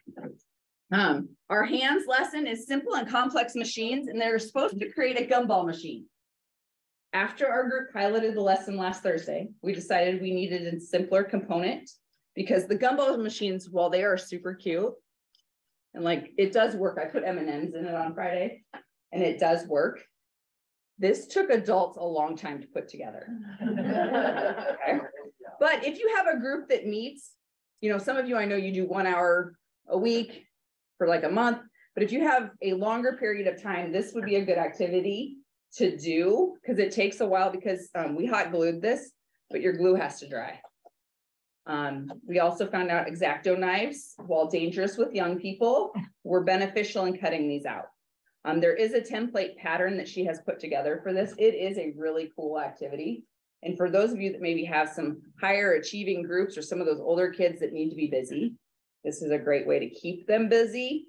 But I know I'm going to pick on Anne now, because I come to Anne's library, and I know that her little group, her younger kids that I come and do, this is not gonna work. Even her older group, it may not work, depending who shows up that day. Take 3 times. Yeah, it's gonna take a while because they're a chatty group of boys primarily that come to that older session. So there will be a marshmallow catapult. So fairly simple things, but just be prepared to find marshmallows all over with that lesson. Our health lesson is really a fun lesson because there's a friendship apple salad, and you're gonna talk about the characteristics of a good friend. They're going to talk about teamwork. There's a STEM activity about staying strong and not turning brown. It's about oxidation of apples. There's a taste test component to this lesson that you can do where you can buy different apples. There's also a video about how to properly cut an apple. I did not know I was doing it wrong. Our food nutrition and health educator was talking about how you cut an apple with like a knife, and she found plastic knives off of Amazon that will cut through the apple. Like, have you seen these knives at the ants? No. Okay, so they will cut through the apple, but they won't like cut you on your finger with the blade. So those were really cool. But yeah, there's a video about how to properly cut an apple because I don't know, I learned I was doing it wrong. And instead of like peeling out that center piece, you're supposed to take the edge of your knife and just kind of like score it as it lays on the cutting board. So, yeah, right. We all can learn something. But with that lesson, we talked about oxidation. So you'll use like lemon juice, fruit fresh, different components to make your apples not turn brown. Then you use your leftover apples and make the apple salad. Nothing goes to waste. And we all know kids like to eat. The taste test component, really, you have them try like a green, a pink, and a red apple, like if you want to keep it pretty basic. So those are all options within that lesson. So that's kind of the overview of those lessons, but I want to talk about what our lessons look like for anybody that has not seen them. This is where the lesson in your packet came from. So it has the green box on the side, and this is our Oceans of Possibilities stuff from last summer. So if you didn't use it last year and you have a group of kids you want to use lessons for, these are still available. Feel free. We would love to have you use them. There will be a cover sheet, much like last year, that kind of explains our lesson, the theme, what you're going to find in that lesson. And Sarah, if you'll flip, then it's basically going to outline it for you. We tried to make it pretty simple, and the feedback over the years has been, yep, this works fairly well. So it has your grade level. We talk about the 4-H's of the 4-H pledge. We give you the learning objectives, then we give you a complete supply list. And hopefully, because we have piloted this amongst ourselves and then sent it to some of our peers for review, we're not missing anything. Although we all know best intentions, right? Something still could be amiss, but hopefully we've caught them all. So on the left-hand side, you will have the authors of the lesson. Whoever the first people are on the lesson, or it'll say author of the lesson, so you can reach out directly to them if you have questions. This happens to be the lesson that I wrote last year because it's the one I was most familiar with to talk about today. But then it talks about our other team members. So it'll give you your supply list, and then if you flip your page, it's going to tell you, again, supply list, preparation, kind of what to do. Number one, read through the stuff first, right?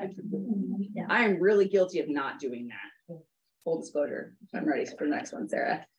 Then we'll talk about continued learning. So if you are in a library system where you have a lot of kids that you know are enrolled 4-Hers that want to maybe take something to FAIR, that's what that continued learning piece is. For those of you that are like, I don't know, and I don't really care to know, don't worry about it. You can ignore that. But if you have a kiddo or a parent that's like, okay, well, but how does this relate to 4-H if it's a 4-H thing? Tell them to go look at this, and those are their FAIR projects. Okay. And then our resources, where we got those lessons from, because most of our lessons we did not write. Just like any good educator, we borrowed them from other sources. The next page on that, actually, Sarah, you're fine. It's going to have your physical activity, and it's going to give us our book suggestions. It's going to give you background. It's going to give you directions. So you can basically read through this and hopefully run with it.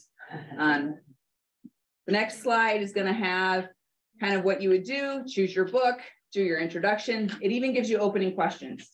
Like, really, we tried to make this so seriously. You could just walk in and cold read it. We know that's not the best, but it does work. And especially if you have volunteers that are willing to help you with your summer reading, whether those are youth or adults, you can basically hand this to them and be like, hey, run away and do this. We do give you vocabulary words if there are words that we think maybe the youth aren't familiar with. And then it walks through the activities, gives you the supply list specifically. the background, and then the directions for those activities. And you can go ahead.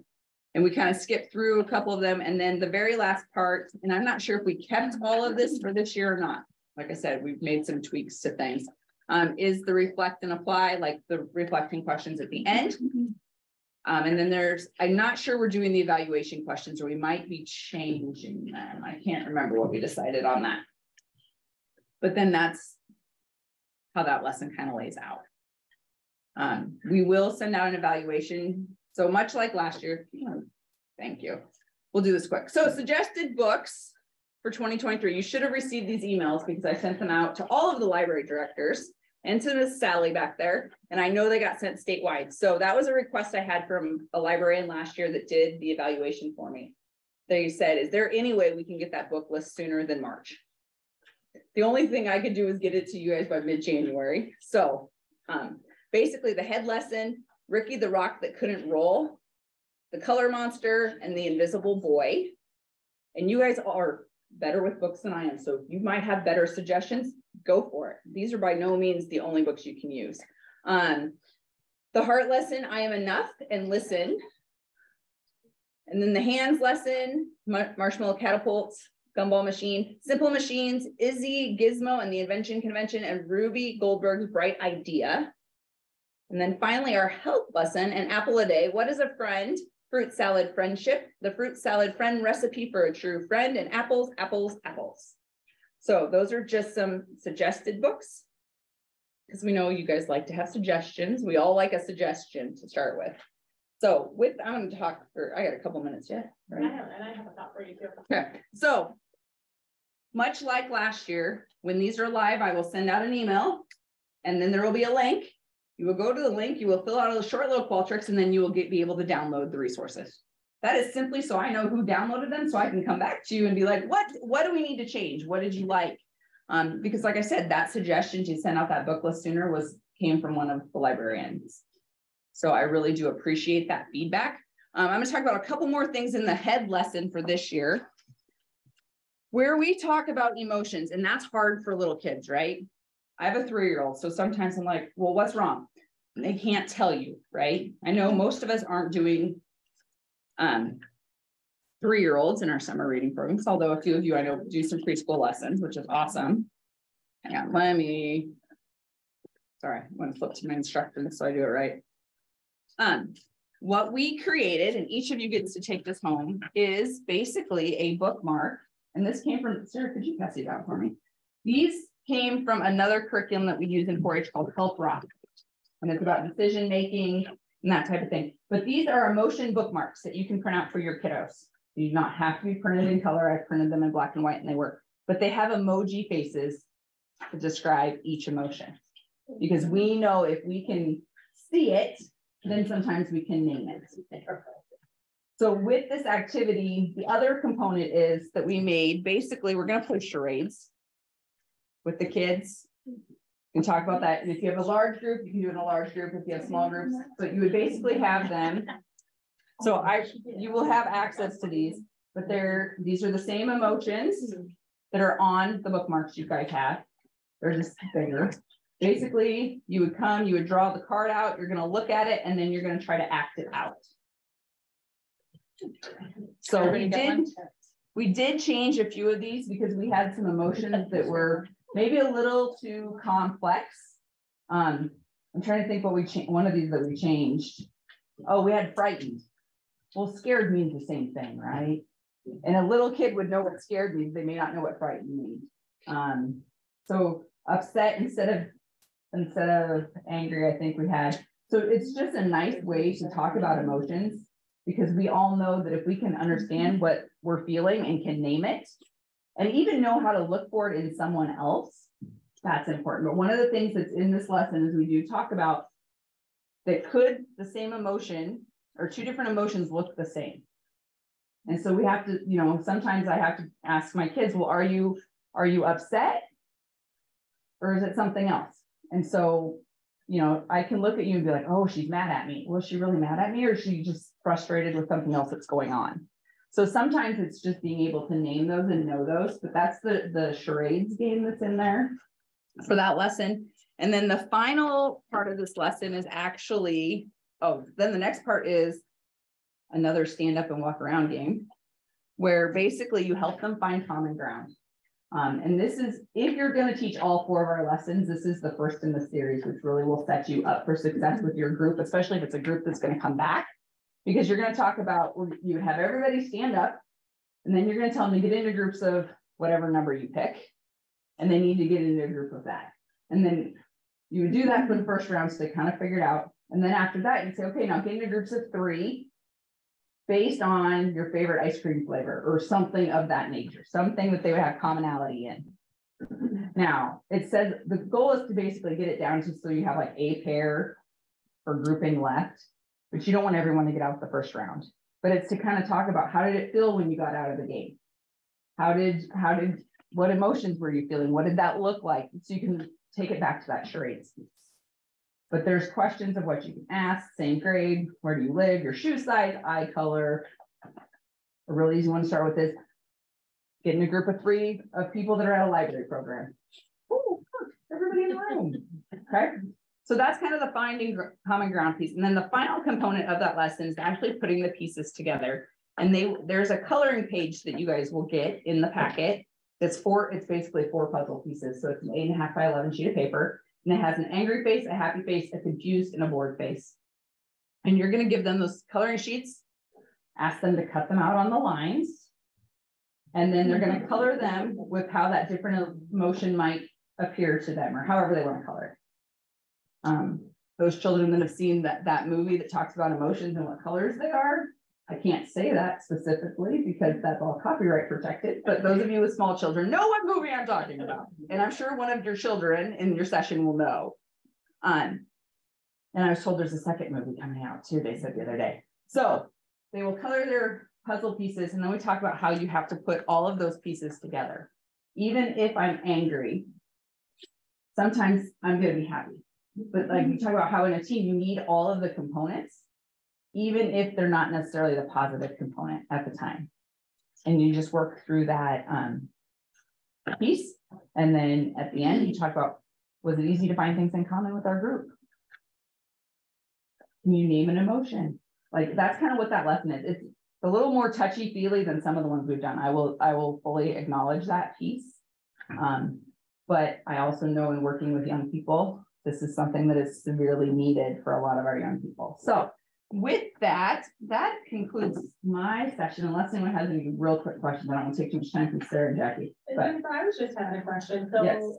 That was the first time I'd seen the great gumball activities that you had put together. And it made me think about how sometimes libraries have activities or like challenges throughout the summer. Oh. And so I was just wondering, are there directions simple enough where a child or their family could pick up the directions and maybe they could take that home, make it, and then bring it back for potentially a reading or a challenge that went along with it. And actually the gumball machine is supposed to look like a pig. I did not get mine decorated. It was everything I could do to get it to here. But yes, this lesson, like I said, there's actually the person that created it went so far as to actually draw out the size, and instead of making them measure, they cut out the pieces, they put them on cardboard, or like you would need a really heavy duty cardstock. So we just said cardboard, and cardboard's easy to get. We all get boxes, right? They draw them on that and then they cut them out. And I also was thinking, if you have access to a Cricut, you could probably figure out a way to do it in a Cricut and get the Cricut to cut them out for you. That is honestly the part that took the longest, and waiting for the glue to dry. If you had the Cricut on a hard or the highest pressure, it would work. Yep. And like there's heavy duty cardstock you can use with the Cricut too, that would work for this activity. Better than the card. Yep. Because it's not. And this inside piece, people have used solo cups. This actually is, one of the gals had a pop bottle, and so I cut off the top, cut off the bottom, and stuck it in here. But this is a fun lesson, and I think the kids would love it. But this might be a good one to take home. And I just think about the creativity. I think about how you could paint, and you could really make that kind of individualized and unique. Yep. And it does. It worked. Like I said, I put M&Ms in here and they came out. So Okay, with that, I'm gonna turn it over to Sarah and Jackie because they have lots of fun stuff with the early childhood component. All right, thanks, Jennifer. Yeah. All right, so I don't know, some of you may remember me from last year. I'm a crazy turtle lady. So I'm Sarah Roberts, and I'm going to kind of start off with talking a little bit about our STEM imagination guides for this year. And before we talk about this year's guides, I was just going to kind of show you some of the things from last year as far as our impacts. So, and this is actually a little bit older because some of these numbers have changed. So we had more than 300 downloads from 24 different states, and actually that should be 29 in another country. So we were super excited about that. And to be fair, the one from another country was a previous extension person, so they know us, but still. We're still really excited about that. And so basically we had really good feedback from last year. We put a lot of work into it, and Oceans was kind of a cool lesson to do as far as, you know, especially being in the Midwest. And so that was a really good thing that we got to do. So we had a lot of successes with it, but I'm not going to spend a whole lot of time on this. If anybody needs this for anything, you can let me know and I can send it to you. It's just a graphic that we put together for our, you know, our purposes. But if you'd like to see that, you're welcome to let me know. We like to see which guides were the most popular. You can see some of the bigger ones, the Sandcastle, the Turtles, the Rainbow Fish, and A House for Hermit Crab. These two aren't surprising since those are books that most people have. And then of course the other ones that kind of were on there too. But like I said, we had really good feedback from all of the ones that we did, and we're really proud of that. So with that, these are our 2023 books that we have chosen. And we got to do the same thing that we did last year. We got to go to the library and go through lots of different books. And we have a new team member this year. So she kind of got to be indoctrinated into that process that we go through. So we picked 8 different books. And we have a couple of other components that are new this year that I'll talk about, but these are the ones that we picked. So we have Each Living Thing. And I will say this one is kind of an interesting one because it's not an older book, but it's not in print anymore or something. So we do have also some on the guide itself. There's some other suggestions for books. So if you don't have this one in your library for some reason, then there's other ones on there that will go nicely with that particular lesson. We have Cat and Bird, or Can Cat and Bird Be Friends? Sorry, Really Sorry. Thank You, Amu. Sweet People Are Everywhere. I Am a Kindness Hero. My Mouth is a Volcano, and The Monster Parade. So just like our theme for this year is all about unity and coming together, teamwork, all those different things. We wanted to pick some books that kind of really speak to that, especially for our younger kids that we work with. So that's what our books are for this year. So these are some of the new things, and we're super excited about this. Like I said, we have a new team member that's coming on for our early childhood piece of this. And she's actually working on this component right here. So we're actually doing kind of just a one-pager information about board books for infants and toddlers.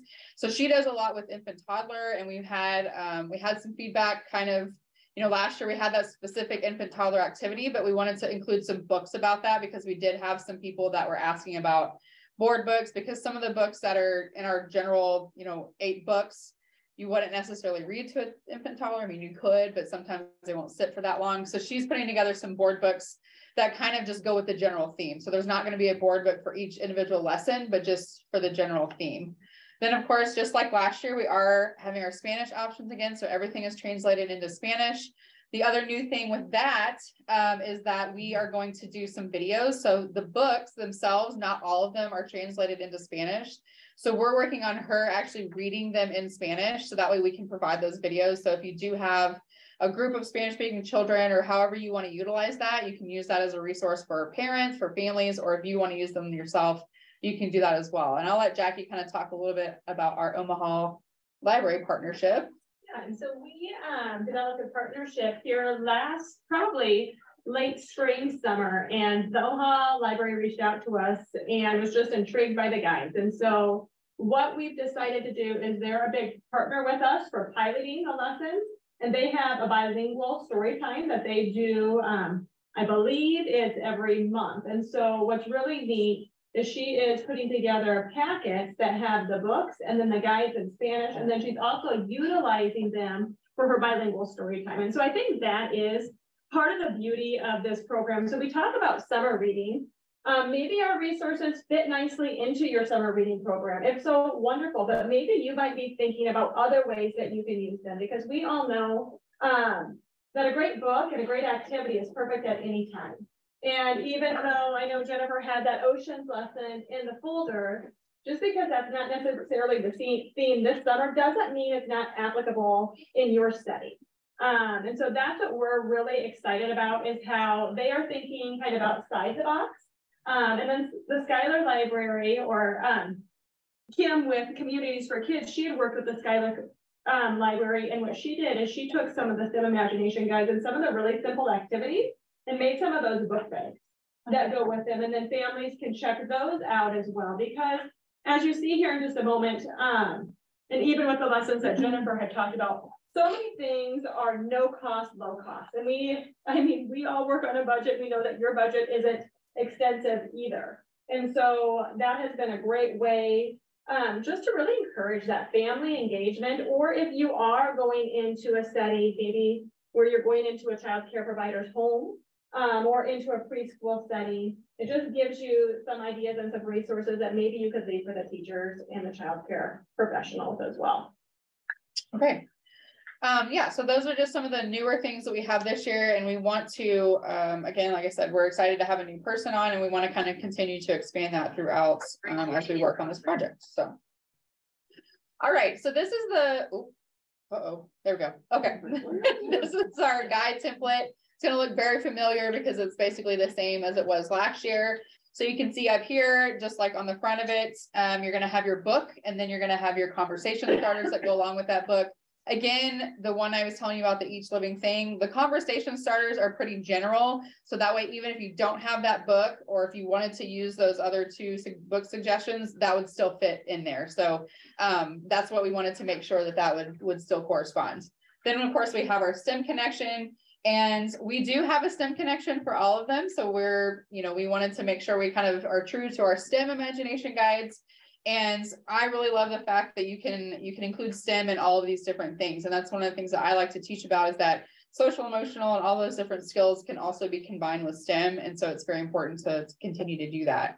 Then on the back, we have our nature activity, our creative arts, and our infant toddler activity. And then, of course, our information on the side, and then our QR code that will take you right to the website. So if you're printing these out for patrons or anything, they can either go to the website that's listed, or they can just get their phone out and do the QR code. So very similar to last year. There's not really many changes that we made as far as the template goes. All right, so we are going to kind of show you two of the activities from each one of the guides, or from two of the guides. So the first one we have, and I don't know, how do you want to do this? I'm just wondering with closeness if we should just kind of do a large group. Okay, so I'll just do this first one. So this one is called I Am a Kindness Hero. Has anyone read this one yet? Okay, it's a really good one, and I actually did bring it, I think. Sorry, I hope you're fine. And I think it's a newer one too. So this is what it looks like. And this one is from, well, maybe, I don't know. Sometimes in the back. Sometimes in the back. There we go. Okay, so this one is 2021. So this is a newer book. I like this one because there's a lot of different things in here. So it has this little guy here, and he's doing all different kinds of things to like be helpful. He's doing things like planting trees. He's helping his sister. So there's a lot of components that you can use with this to kind of show how to be helpful and how to be a good neighbor, or how to be a good sibling or something like that. So there's all kinds of different things that we can do in this one. So the STEM connection is all about color mixing. And so I wanted to do something with color mixing just to show how you can, mix different things and come together to make something different and new. And so this is kind of the materials that you'll need. And the way that I had this suggested is, so I want you to be able to have your primary colors. So you'll have red, blue, and yellow. And then sometimes I add in black and white just for, so that way you can do a little bit more with that. And we'll see, how much time do we have? Oh, I would say you have 10 minutes. Okay, cool. So there's a couple of ways that you can do this. And I've done this activity with lots of other other groups for different things. So you can either do something where you print out a sheet that looks something like this. And I just made this one, so I didn't get this, but you could have different circles on here if you wanted to have, if you're working with little ones, you might only do 4 circles or something, but this one was an adult class, so we had lots of different ones. So basically you're going to create your own colors. And the cool thing about this is you can have, and this is for a lot of childcare settings or a classroom or something. And I like to have books around that have really nice colors in them, because then they can go around and figure out what colors do I want to make. This book right here is really cool. It doesn't really go with this theme, but it's really cool. It's called Colors of Habitats, and it actually has like color swatches up here that kind of go with this particular habitat. So you can have something like that. Another thing I've seen before is you can have coffee table books. Does anybody have some of those that you don't really use? Those are really, really great to have for this type of activity, because you can have them out and then have kids create their own colors based on the primary colors. And so then I, of course, like I said, add in black and white so they can make it darker or lighter. And part of it is just to let them figure out how to do that. And of course, you know, we all know yellow and blue make green and all of that. And so we want them to kind of be creative with those color options.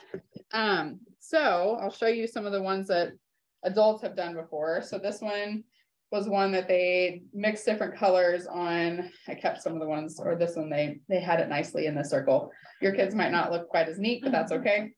The other thing I like for them to do is to name their colors. This particular template doesn't really have enough room for them to do that, but some of the other ones I've created has like a line underneath it so they can name it before. So you can kind of do different things, or if you don't want to do any of that, just have them do it on a white sheet of paper. No big deal. So does anybody want to come up and try to make a color?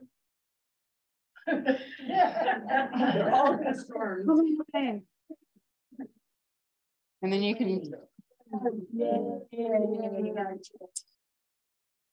All right. So what I'll do, you know what? These aren't even open. That's pretty cool. That one might be. Oh, yeah, that one is. Sorry. Okay. No, the blue's not. Yeah, okay. Okay. Okay. So just. So what I'll do is I'll just put. One on each? Well, I'll just put them all on one sheet or all on one thing, and then you can mix whatever you want to mix together. Okay. You can use all the colors, or you can use whatever you want. I'm a bit of a klutz, so I'm going to move your beautiful books over here. And then I'll just give you this. Okay. So, what color would you like me to start with? Blue, yellow, or red? Yellow. Okay. Oh, just do it on the paper here? Sure. Okay, so what should I mix with the yellow? Blue. Is it okay if I get my brush in there? Oh yeah. Because it's all about mixing. Okay. Yeah, it's all about mixing it up. So you do what you think you need to do. Okay. So it looks kind of bleh right now. What do I need to add to that? Because it doesn't really look like green. It looks like bleh. White? Okay. More yellow. White and some more yellow. Okay, so it's okay. So it looks a little greener now. Do we want to fiddle with that, or do we like that color? That's good. Okay. What do we want to name it? Librarian Limeade. Okay, that's great. Librarian Limeade. Okay. Would somebody else like to try the next color? It's fun, yeah. Let me get you a clean brush. Okay. Librarian. Okay. Yeah. Who's next? Yay, Jenny. I'm going to write down librarian Limeade.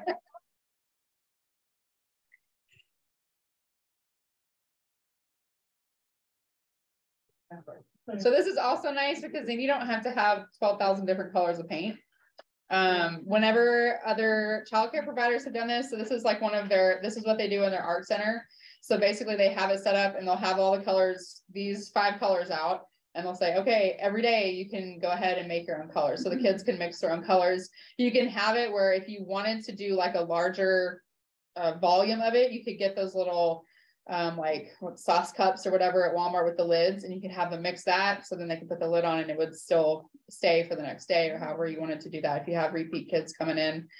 So there's a lot of different ways that you can do this, but it's a really fun activity. This is kind of some of the methods I put. So the idea of mixing colors signifies coming together to make something different and new in a positive way, because even if they think the color is ugly, it doesn't really matter. It's still going to serve a purpose, whether it be on their painting or coming up with a name for it.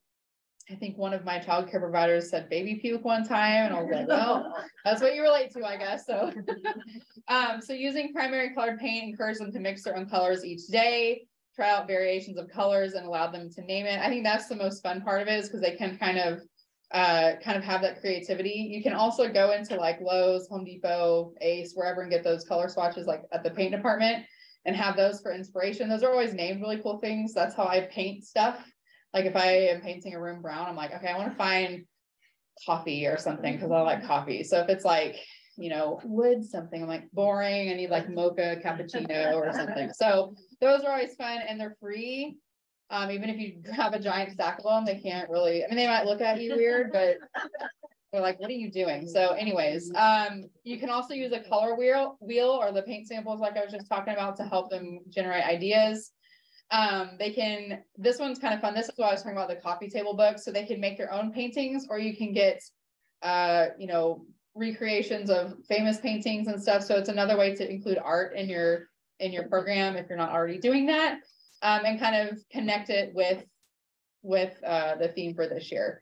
And this is something you can do for any of the books, really. So you can do it. I mean, this one actually would be good for the volcano one, because there's a lot of reds on here. You know, you can talk about, a lot of times we think of red as like an angry color because it's very like, blue is kind of a cooler color. Yellow can go either way, just like on this book here. So you can also kind of use it in a lot of different ways. It's kind of a versatile activity. Does anybody else want to try?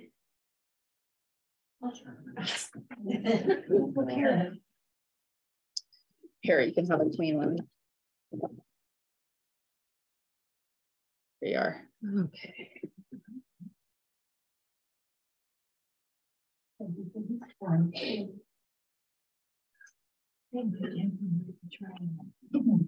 Kids probably end up with a lot of brown. Well, and that's the other good thing, is they figure out, okay, if I, you know, because a lot of times our first response to make something darker is to add black. Well, if you add too much, it's going to totally ruin the color. Right. Ruin the color. So you can kind of see how they can figure out what makes what. So there's some science involved in it too. So I mean, it's not just the artistic aspect, but also a little bit of this is, aren't you glad you're a librarian?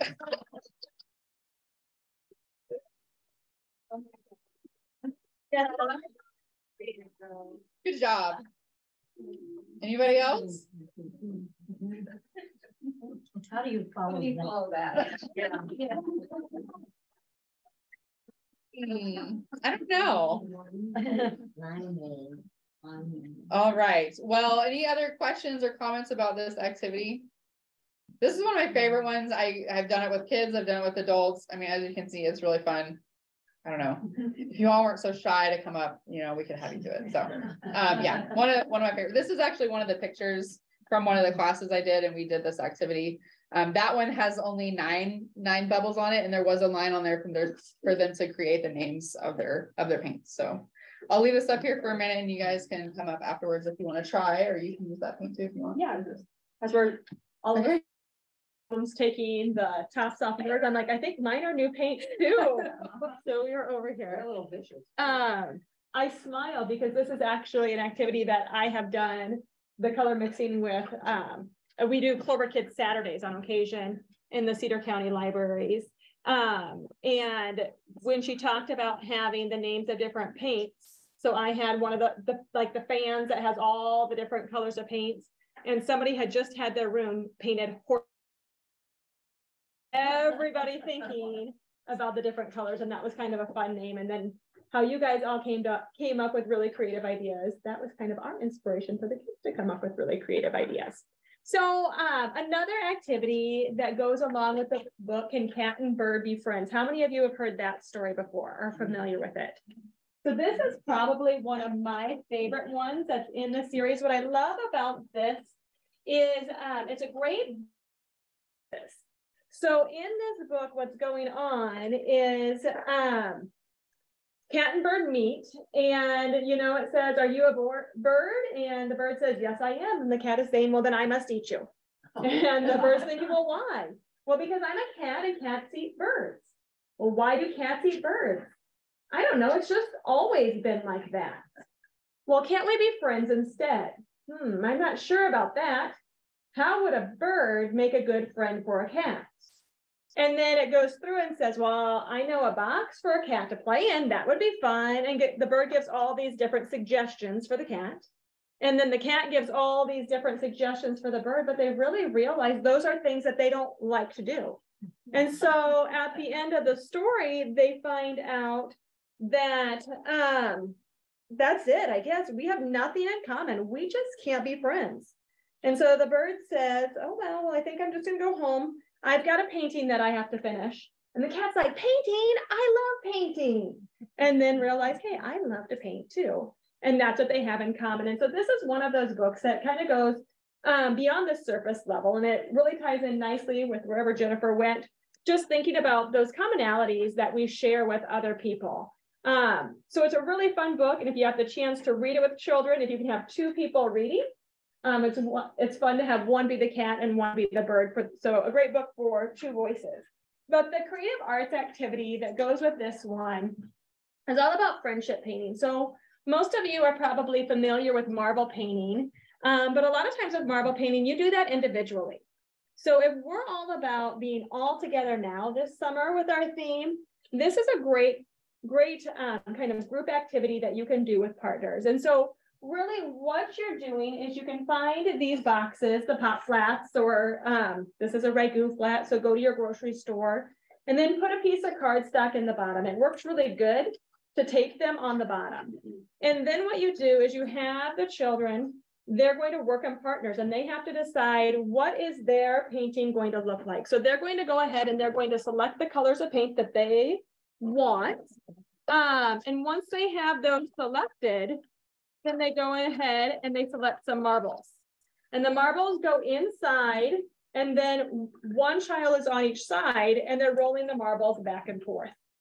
Oh, thank you. Thank you. And then they're making their very own friendship painting. So a really simple concept, but I think in the library, it's pretty mess-free because it's contained in a box. The marbles are very easy to clean as well. You're thinking, you're saying no, not really. Marbles is rolling. You'll have to let us know if you give it a try. I was planning on trying it. Very good. We might have to put plastic all over the carpet. Very good. So is there someone who would like to come up and try marble painting? I actually need two people and you can select the colors of paint. So I just have acrylic paint, or you can use Sarah's paint. Karen's going for the gold star today. Very good. What colors do you want? Well, of course, red. Red. Okay.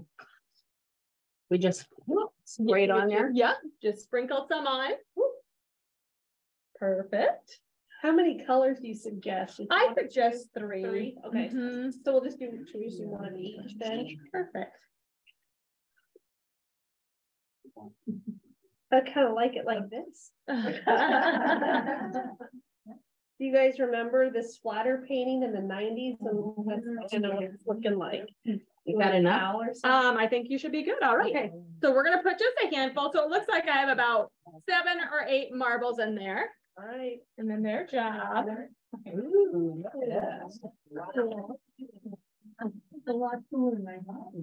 Glove there. There we go. let's get that glove. Yeah. Let's get that. Here, there.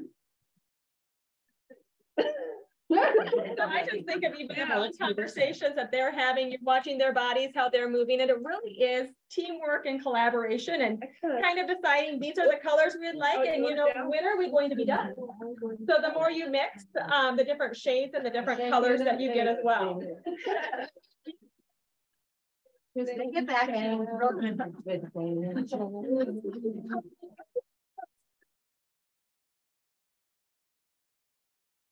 Oh,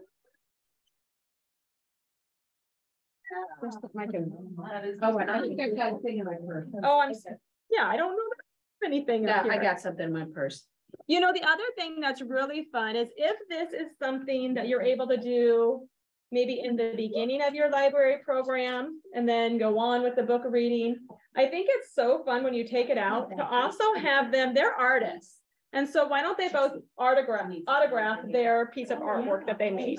The other thing is if to take them home, maybe you want to let them do two, so they each have their own that they'd be able to take home. But once again, simple activity can be used with early childhood. You could use that with older children as well.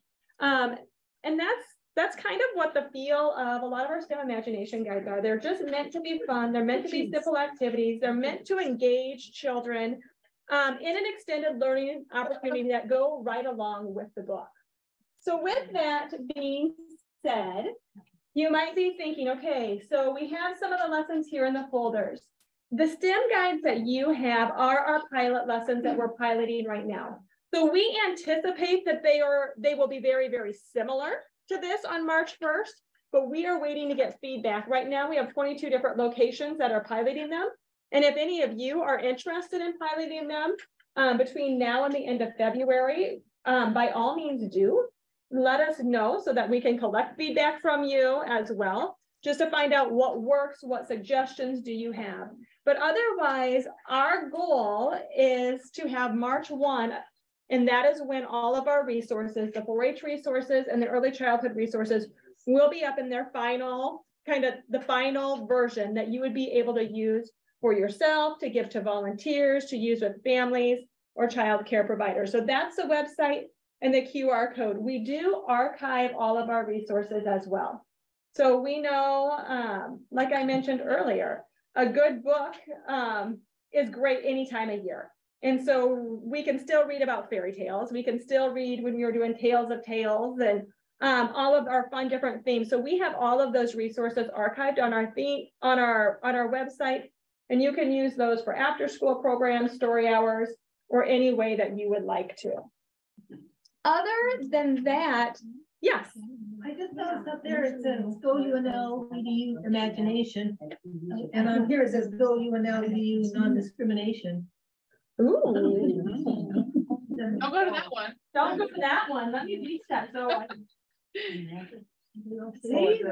like to visit people. okay. But this at the bottom, it has we have to put this on our pieces. So it's a non-discrimination piece about that we do not discriminate at the University of Nebraska Extension. So that's why that is on the bottom. But if you go right back here in the circle, here's where they see one. It's new. Yeah.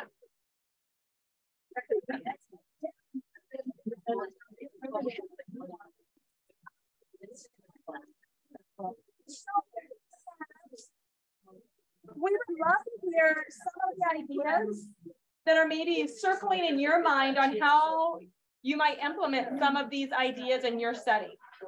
Anybody have a new idea or something that popped up? Well, good.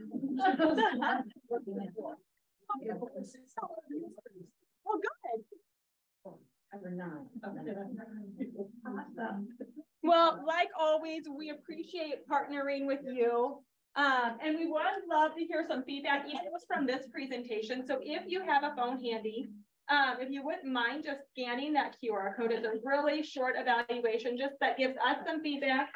And working with Nebraska Extension, we always have to give kind of impact data. So why are we doing and why are they supporting the program that we keep developing year after year? And that comes from all of your voices. So if you feel inclined, we would love to have you take just a minute or two to give us some input and Again, thank you so much and enjoy the rest of your day together.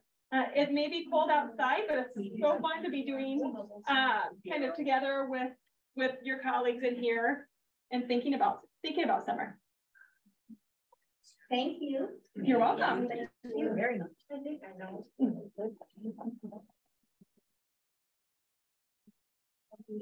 There's washing brushes.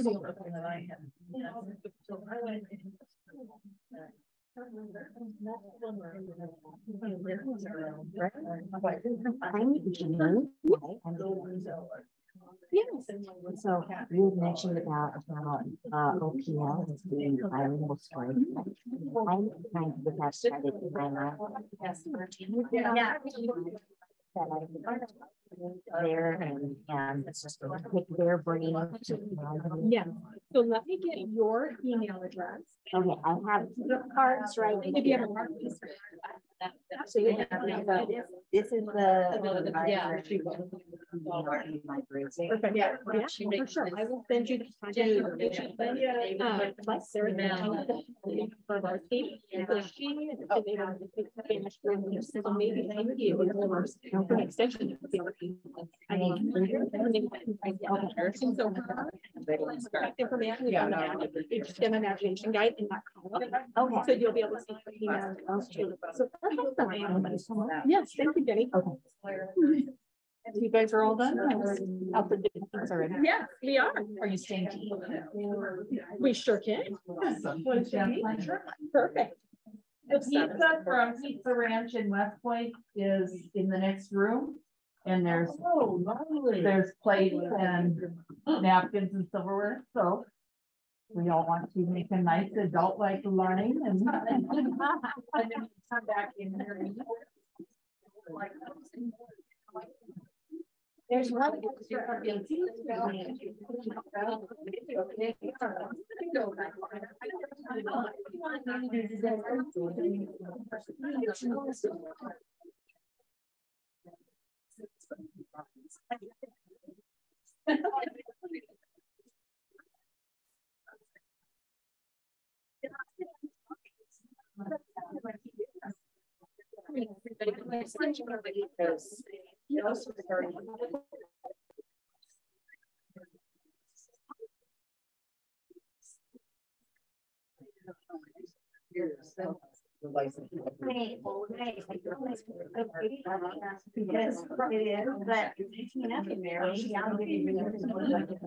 Yeah, I've been using mine to like that.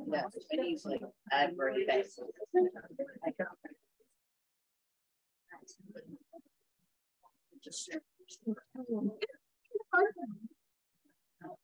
There is, you think it's more about the process of making it versus every product is going to look a little different.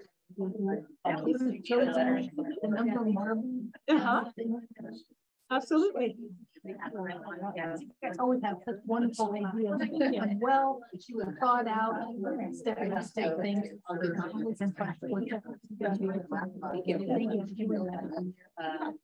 I keep telling them, go there and do that. This is one of my favorite projects. Yeah, there's one case things. Yeah, and that's great. I know. Now, earlier, yes, I love I wish you were. Set my table and I have slightly older books, a part of a series. I love the fact that it's just not really money. When I read that, it reminded me of a book that you could almost use as a graduation book, you know. You know, if you think about the places you'll go, that's a common one, but I thought two more would be a good graduation book.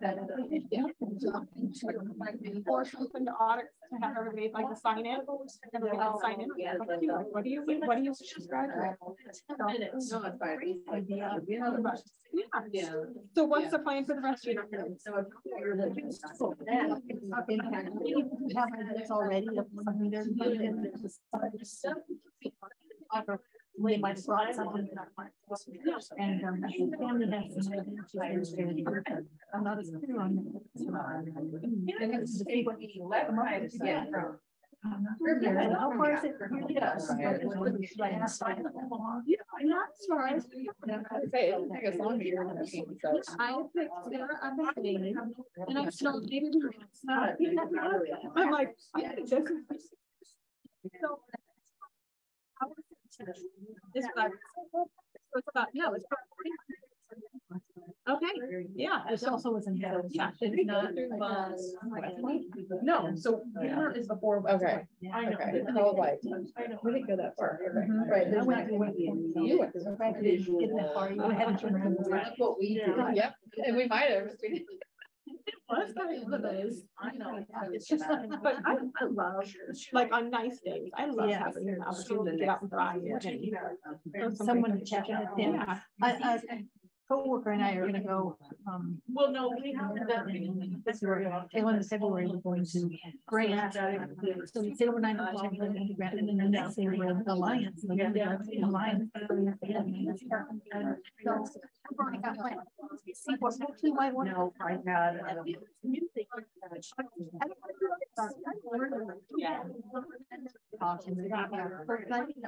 Right, driving with myself, I was thinking to. I don't know. So do you follow Colby Sharp at all? Like, does that name familiar? I get it. So is a classroom teacher in Michigan and Wisconsin. Somewhere. And then I started following him on Twitter and he's like a great job. He's excited about and matching the right book with the right child. But he has his staff vote on which books they thought would be the new series. So they have their own selection thing that they do that with the Caldecott as well. And so and then he makes all these videos that show.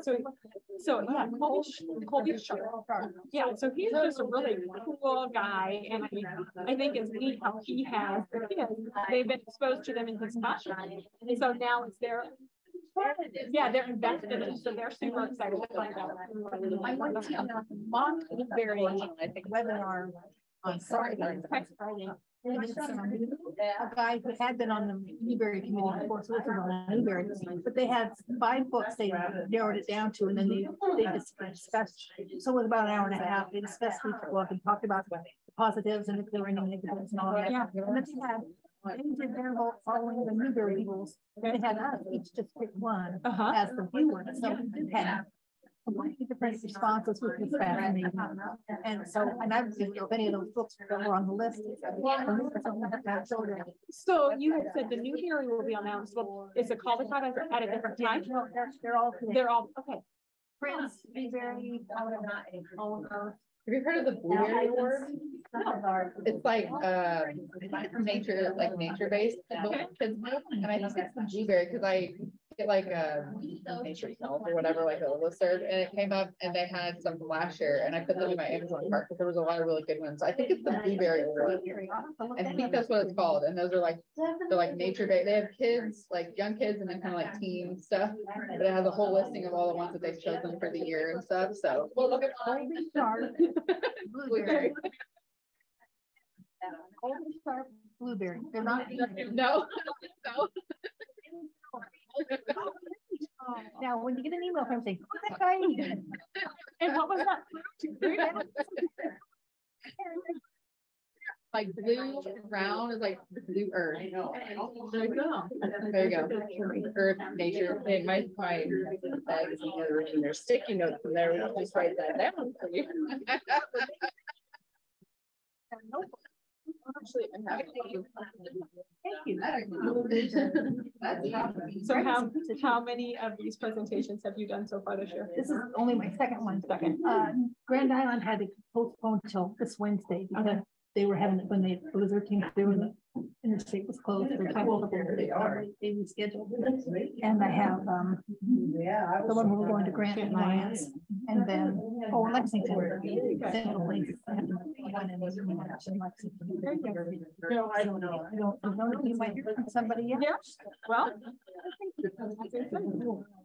Whoa, That's ready. Oh. It's a cookie. Absolutely. Let me move it. Let's just take the marbles out and then we'll leave the box. Okay, and we just let it dry. Absolutely. That way we can take it back. We did something. You did something. You did something beautiful. Is it Colby Sharp with an E on the end, or why she's gone? I'll catch her in a minute. She walked away from you. Well, she's doing stuff. That's. No, No, he didn't put it out. That. Thank you so much for the sticky note. I love that it's a bright pink, so I'll find it. Right, I travel with sticky notes. I am not. I don't think that's like, I think you're smart in other ways. Thank you. Lots of fish juice.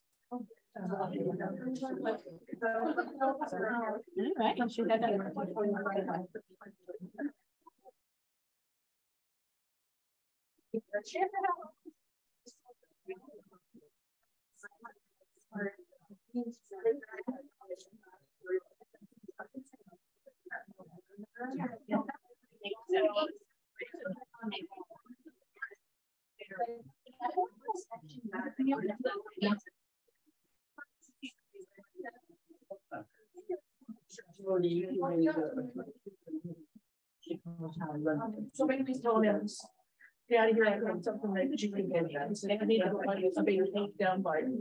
I'll try to what? Ranch. I'm sure it's, you know, I would just go. This is not discussed or anything like that.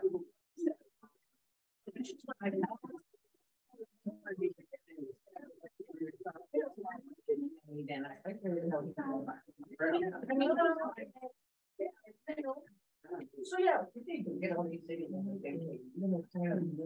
Another program. It's like, I know, that's good. If this is the only thing I work on, because I'm not even.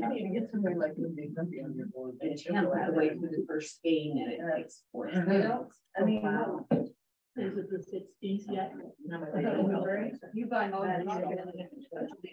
Just to let you drove north, but it's snowing and it's snowing.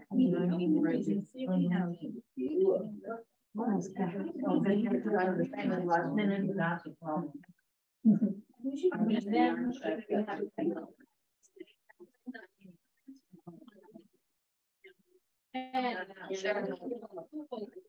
We are Genoa.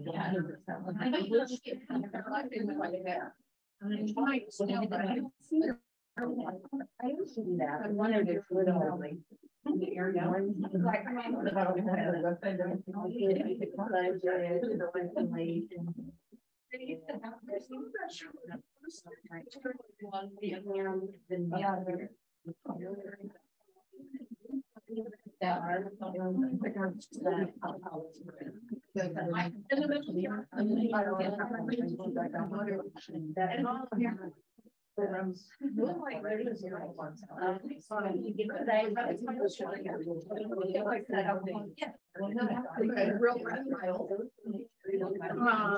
Wildly.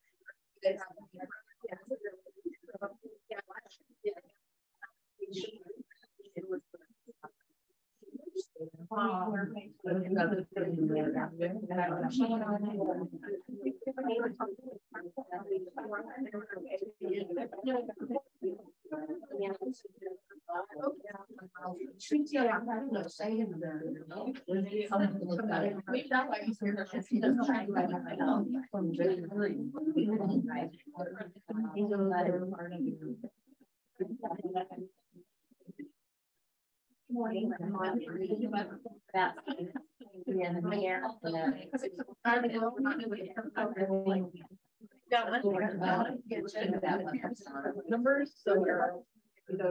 Oh.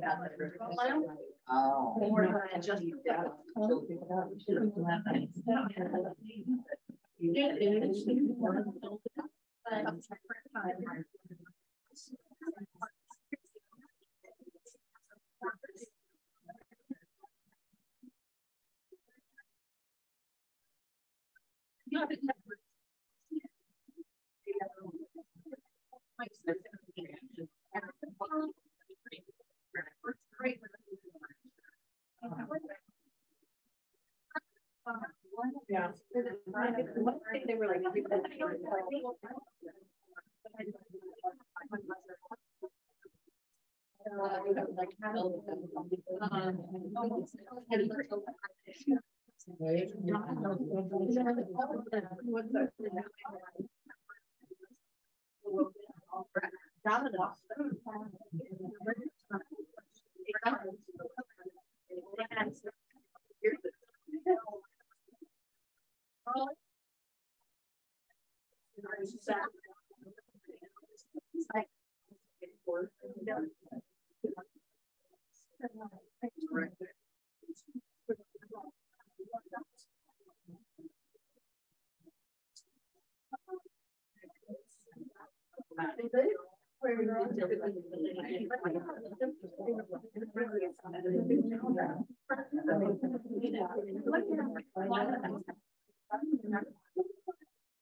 Here, I was gonna try to build a chamber. So who does Colfax now? And Because Julie left.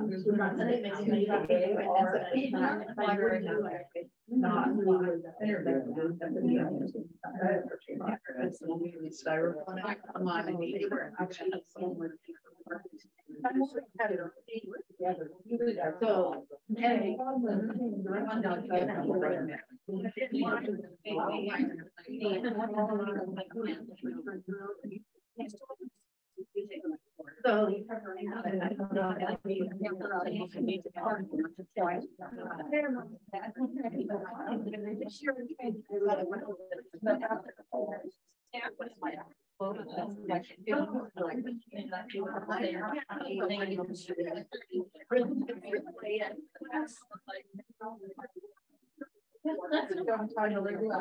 Make it a fundraiser.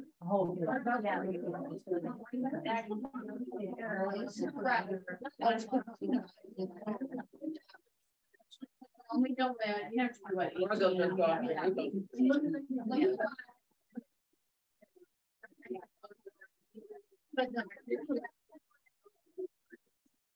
And so.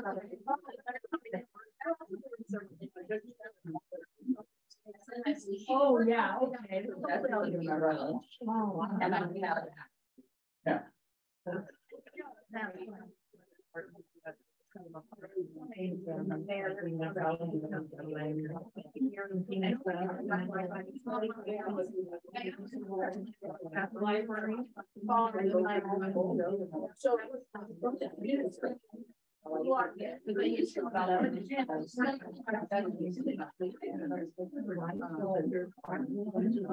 But look at that was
I know her.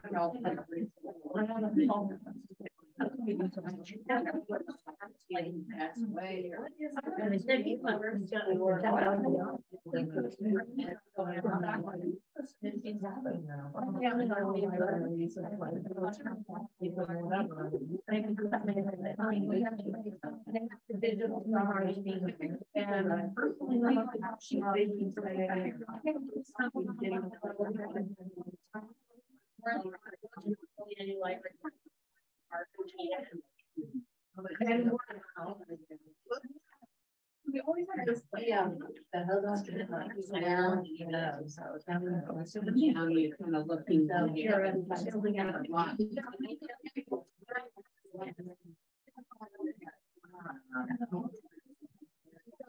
So, no,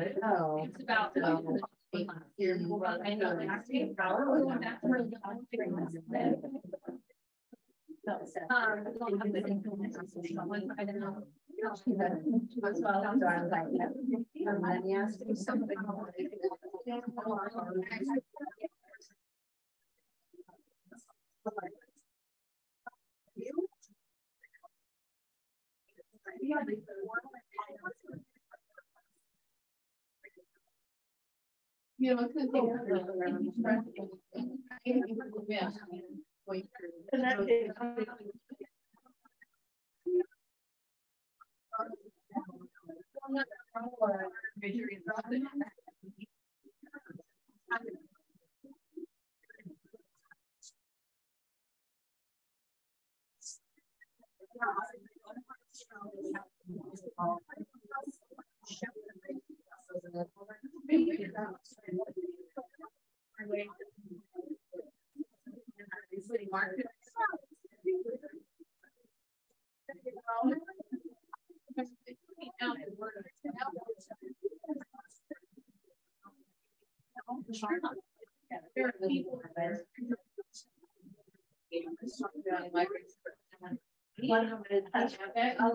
What is it?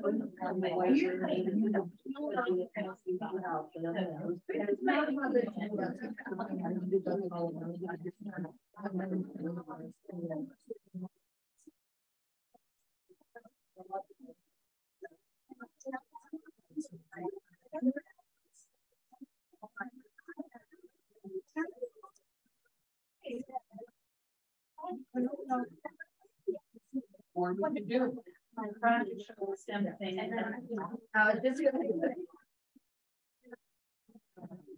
Started wrong here. We got back with our name. I hate it. We have a yearly one.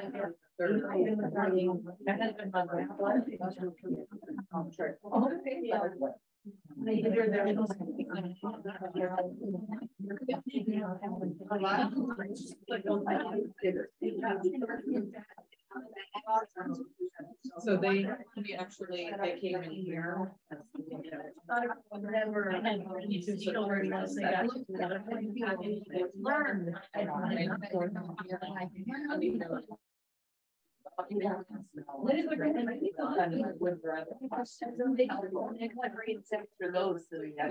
Would you rather have hail or?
So, you know,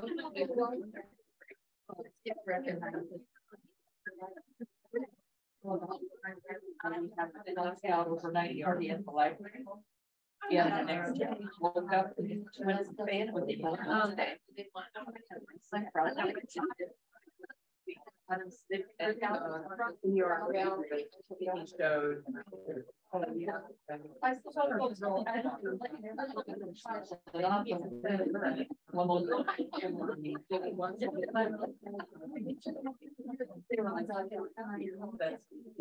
They watched the video and it was.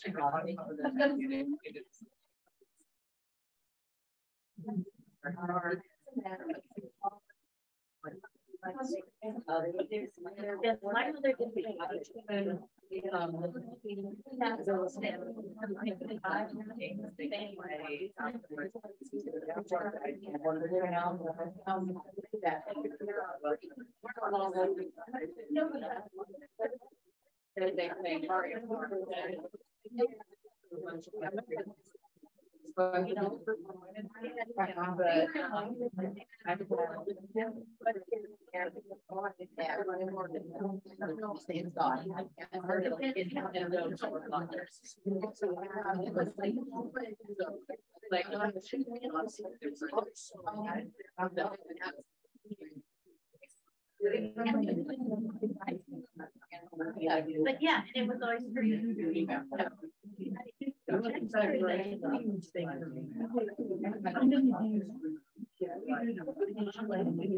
There's still a lot more. It was for.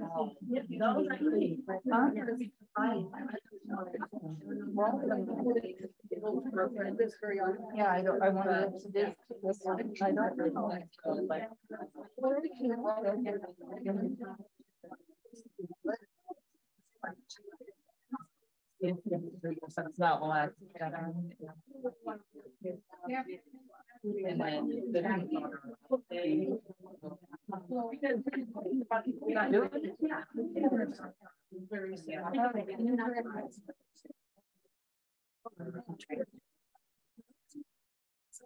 It's not last.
And then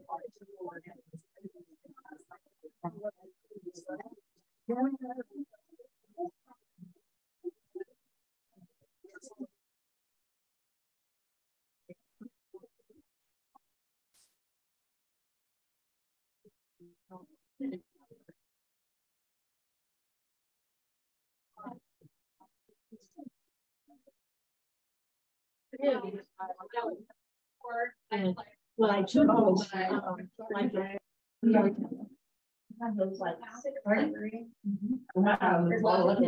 shelving and usually left and they're completely. Well, and then on there. And then you. Whenever lost, and then you. And it's been like this. I mean, nice. In between the staff. Well, and then we have the big thing. About 1 o'clock. To do his laundry. What we do to make. Oh, yeah. But that was. There's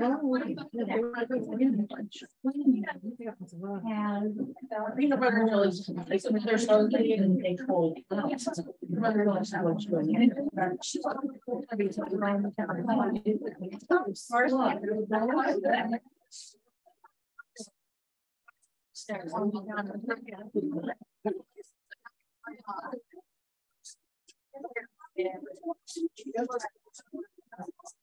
Very nice. Very nice.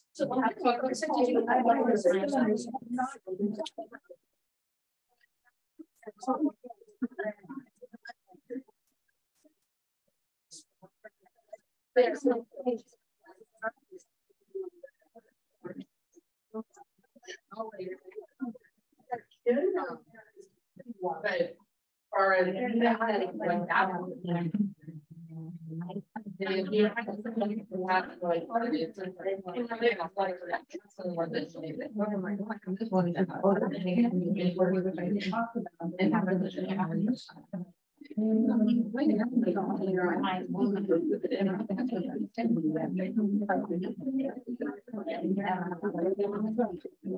I didn't wait, and I was like,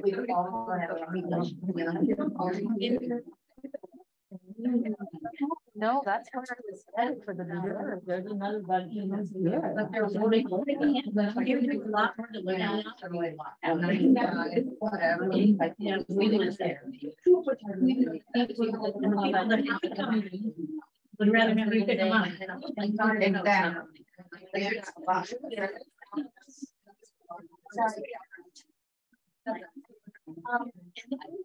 Since you're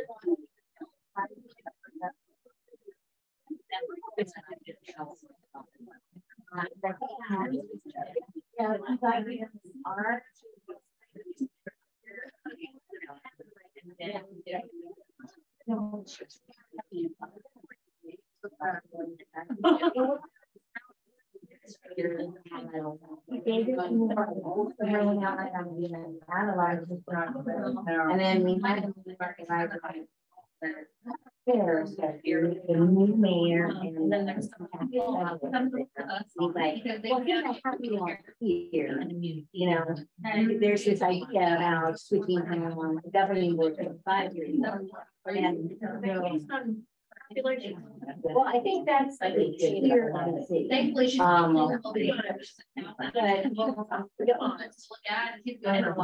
because I think and they conventional.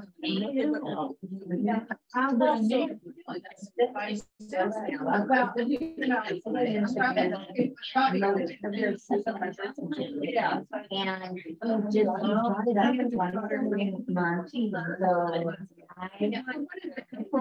the library money is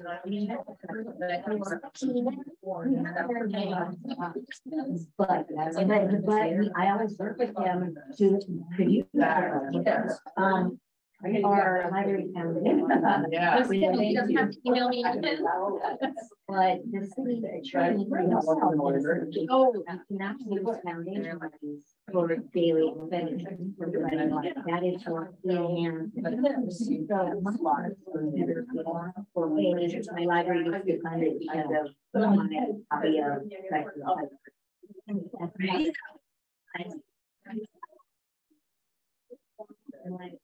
so because I used to be up in I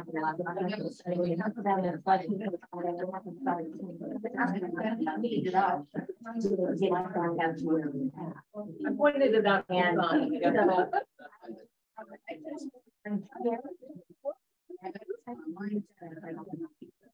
the library completion. Right. Yeah. So Oh, yeah. And then. Make the library. I put prices out. I was like, well. The soul of the library board, the promotion and well-being of the library. And I was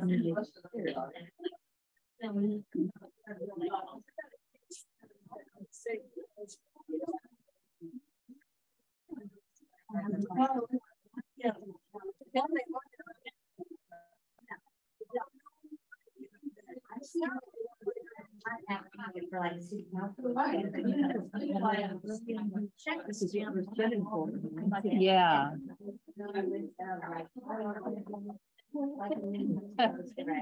But yeah, I would contact.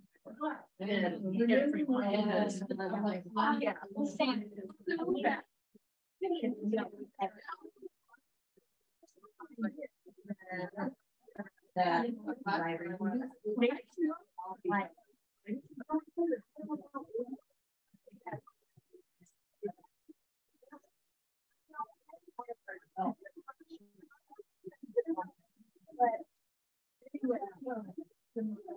Relationship with the library. How many of them?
Just sharing them. There's been some on there that I'm like, I want to do that. Yeah. Yeah. We do craft kits for the littles and craft kits for the teens and adults, and then STEM kits. We do every week during the summer reading program, 100 of each. And then during the school year, we do the craft kits and STEM kits just once a month. In fact, Friday's the big day. That's got my way here. I've had people call it the grants.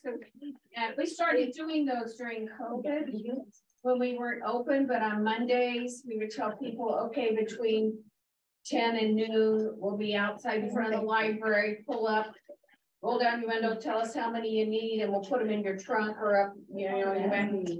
And people did not want to let them go, so we've been doing them ever since.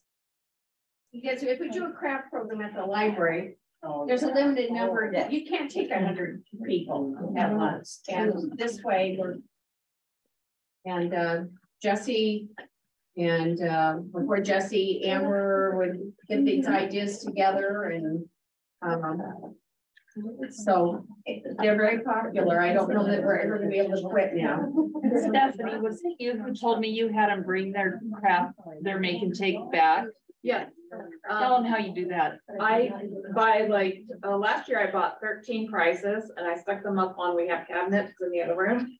And when they, we have movie Monday, Wednesday is our summer reading actual program, and then Friday we have game day.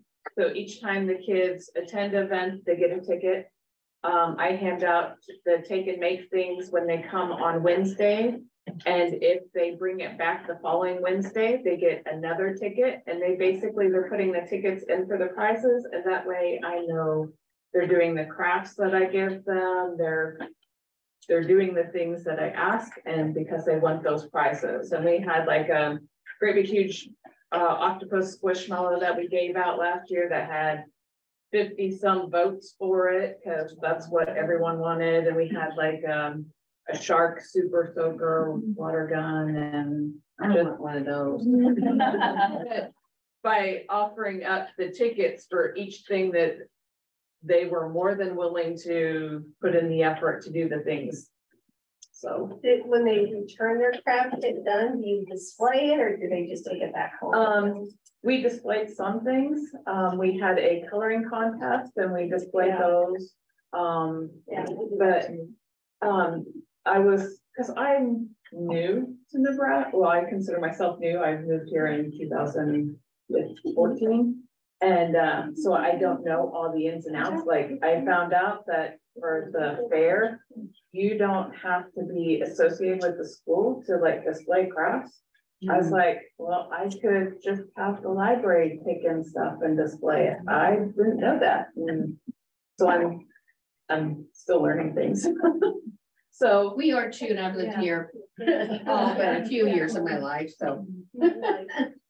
See, I always wondered how you know if they're actually doing the activities because you put so much work into them. But some of them will put pictures on our social media, on our Facebook page and stuff, and Very often. but we get a lot of feedback from people though, that say, oh, we love that, or, you know, thank you for doing that. And a lot of grandparents are in charge of the grandkids during the summer. And so they say, you know, it's so much fun because they'll gather them around the table and do things together. And so we do get feedback that they're being used, and Awesome. That makes it worthwhile.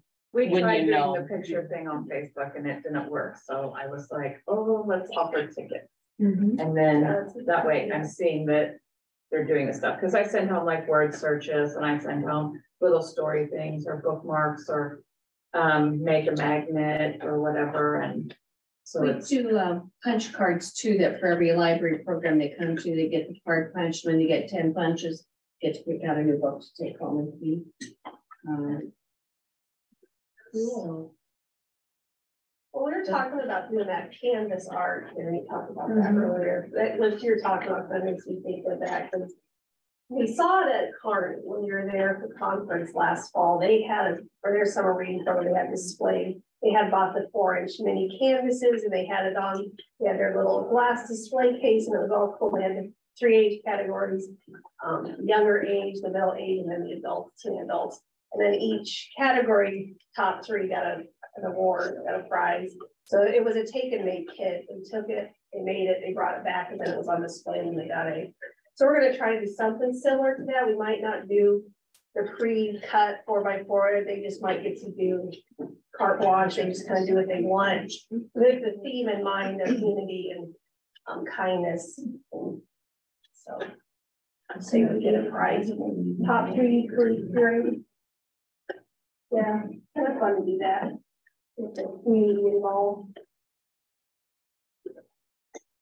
Did anyone else bring crafts along that they'd like to share, or just the idea, not the full craft? Did somebody already mention the craft kit with these puzzle pieces that was in the manual that you could turn them into necklaces? You know, how the best friends forever necklace, so you could try to, you would give them 2, so then that one kit would have, then they connect, so then it would, you would give it to then your friend, so that goes with the friendness. That's cool.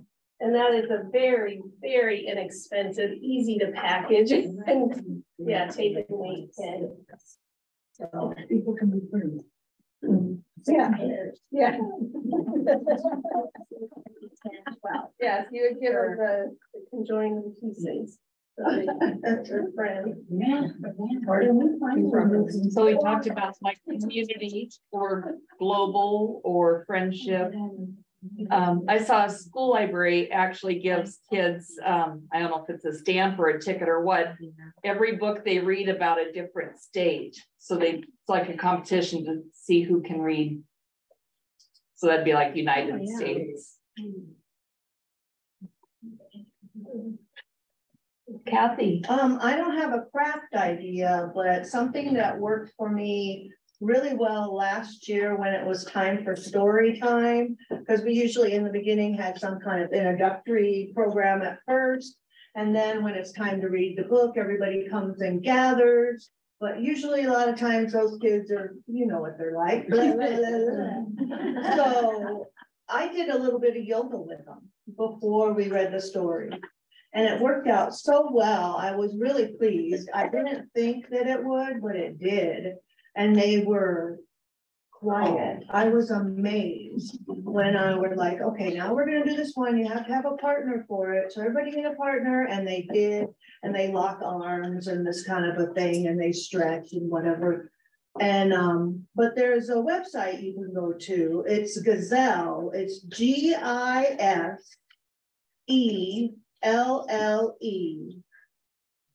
And it's kids yoga stories. And a lot of times she has free printouts that you can do with the different yoga poses. So I bet you she'll probably have some this year that relate to the theme. It's just Gizelle.com or...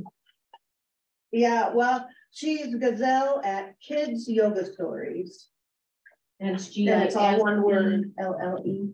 LLE, yes. Yeah, that could be kind to yourself and teamwork. Be kind to the library and not be blah. Yeah.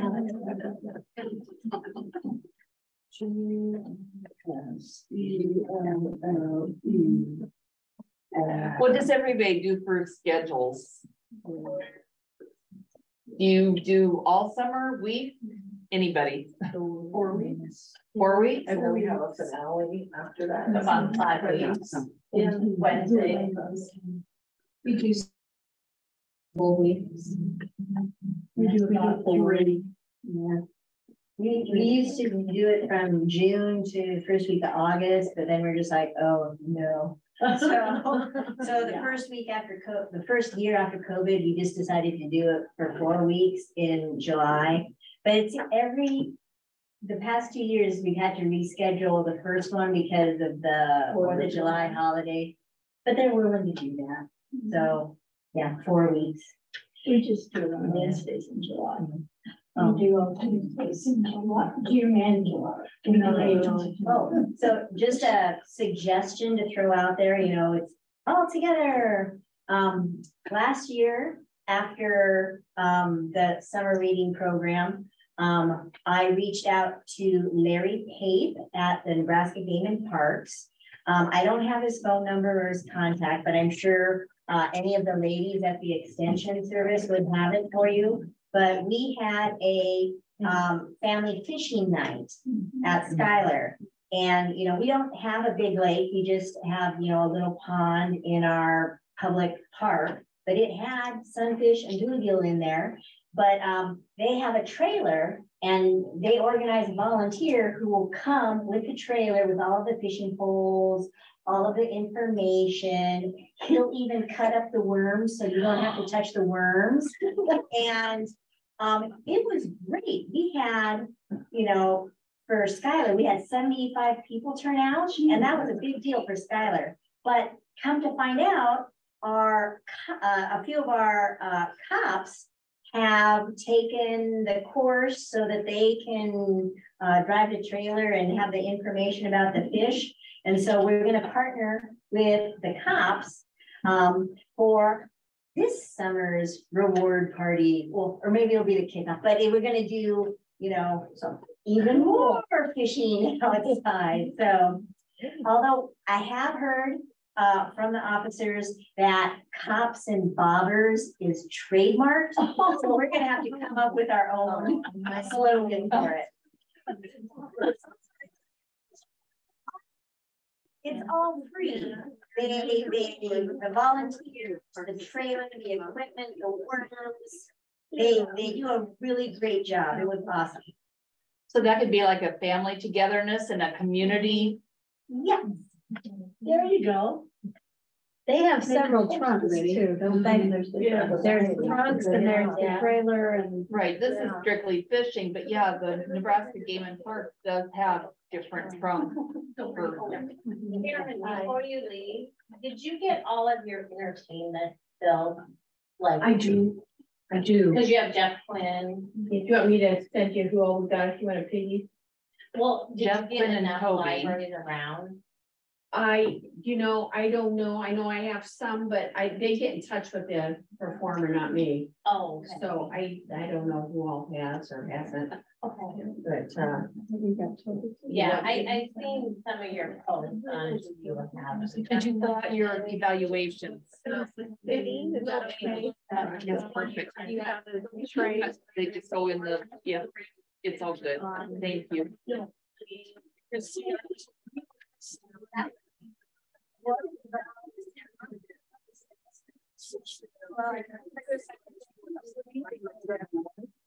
Because it's time to laugh. And started out as a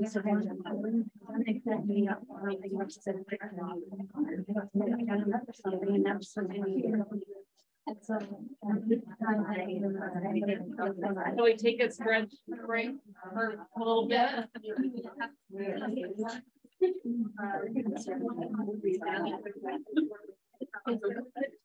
Spread or whatever.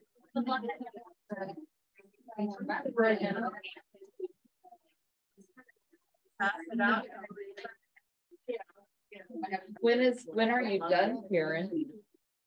When are you done? I'm not sure. You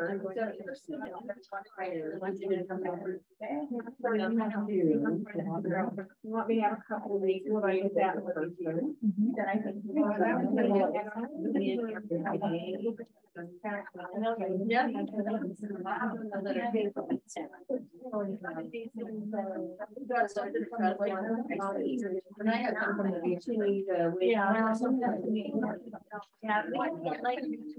had Legos last.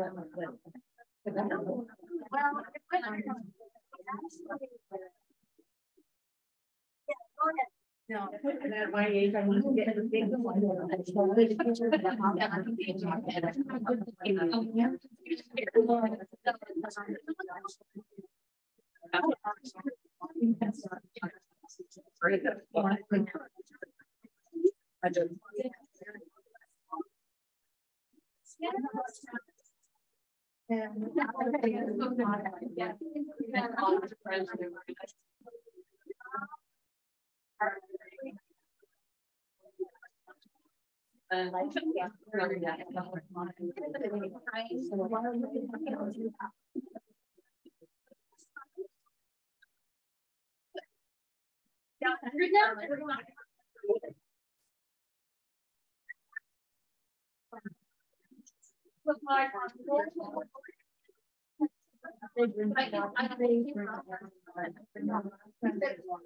We can do that and that was like that. Yes. I don't think it's worth that. I was gonna say, no way.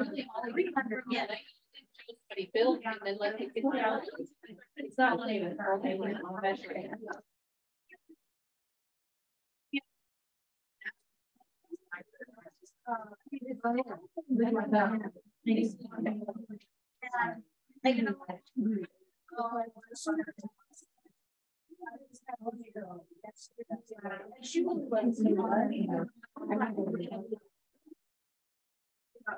My brother started saying, if you're lying, is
Sounds like Amazon. And they have those keys 24. Yeah.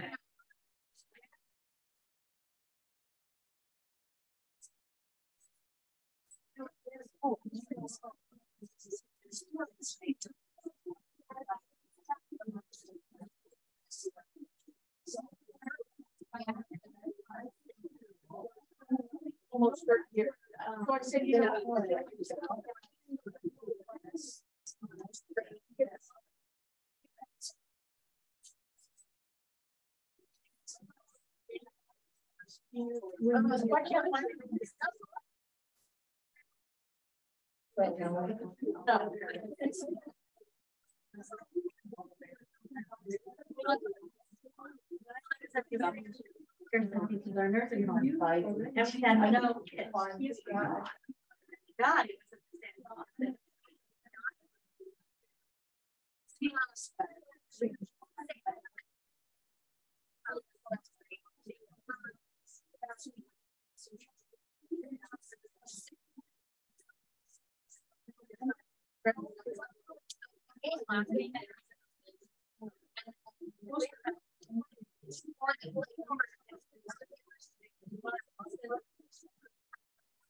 That's the only thing I'm putting together. They also have the.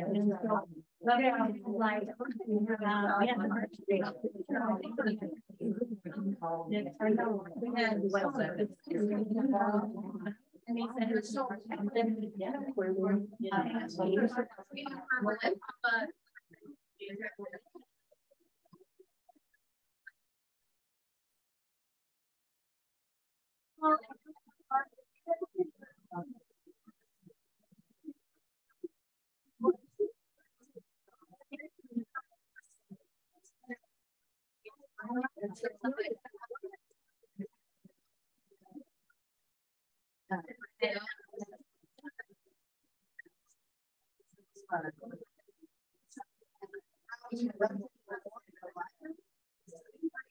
Oh.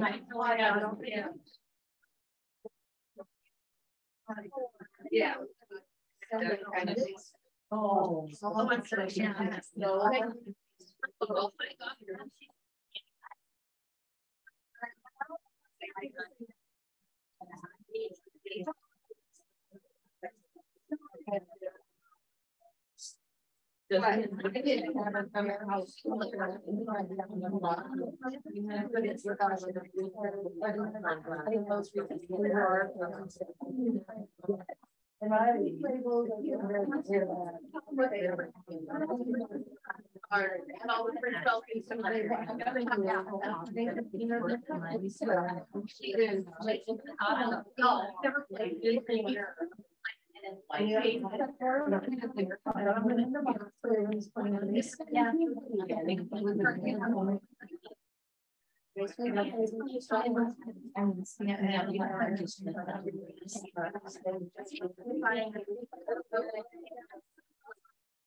yeah, so if you're in, they cleaned it up.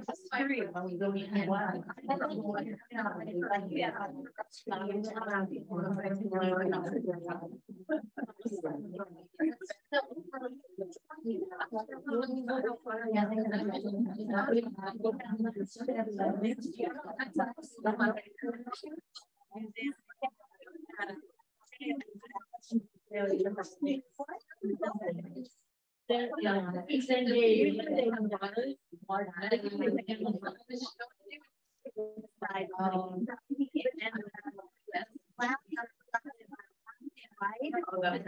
And there's a lot of spears.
Yeah, I don't. Good. We had the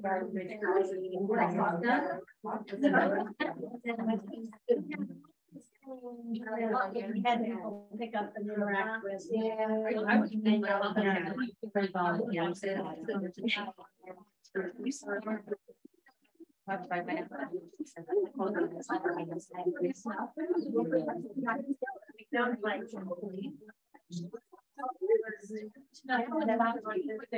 I hate to have everybody quit talking so that we can all start talking, but I was gonna remind everybody that Stephanie has the room over here where she has an ongoing book sale that you're welcome to go. It's free will donation, but you can take it. Thank you.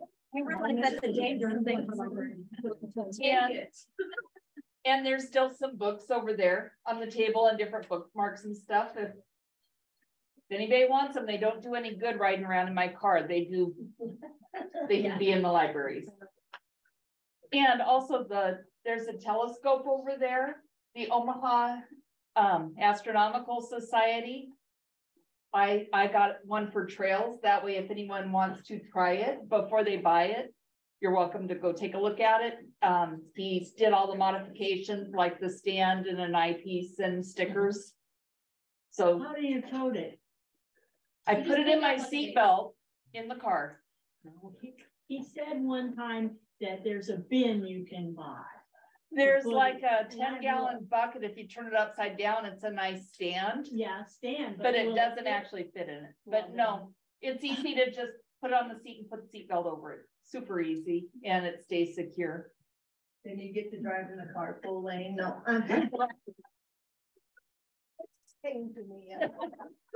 So anyway, if you want to try it before you buy one, you're welcome to borrow it anytime. Or if you decide you don't want to buy one, but want to borrow it anyway, just let me know. Chances are I'll just keep it driving around the car with me so I can always deliver it to you. And then there's some stickers that you got in your little swag bags that would work perfect for the button maker. If you ever want to, if you have a button maker, great. If not, you're welcome to borrow the one of trails, and we have other steam kits too. Stephanie, you want to share the idea that you had for? Oh, I passed it out and it was for the Amish bread. It's something that I did in high school because I grew up in Amish country. And so it was, you created this starter and then you would slowly pass it out as after the 10 days to friends. And then they would grow theirs and pass it out more. And it was just one of those feed the community type things. So I thought it would be a good idea for. They should do that with cookies.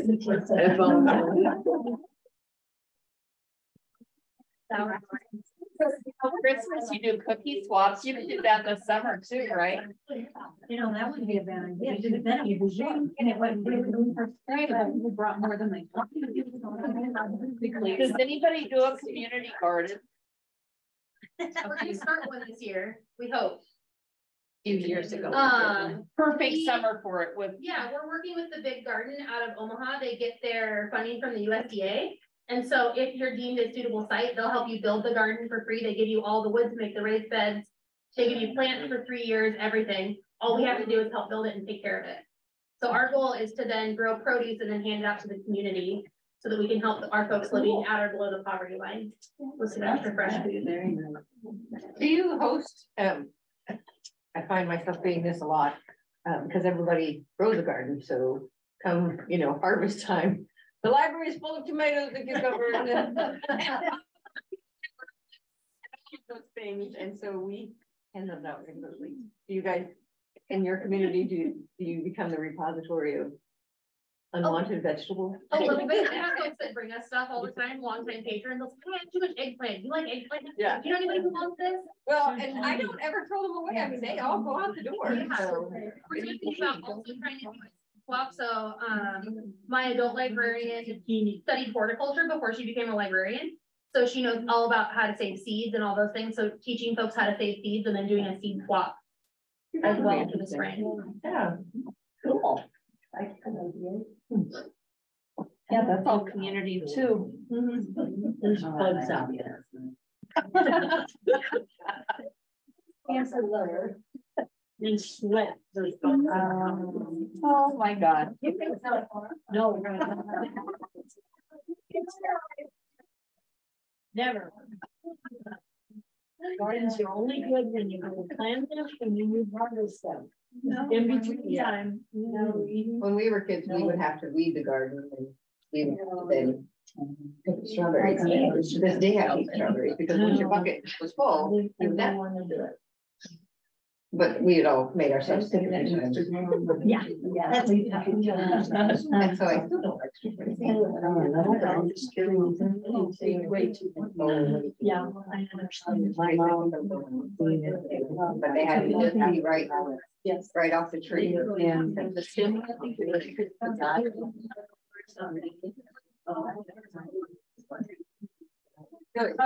don't know what to say.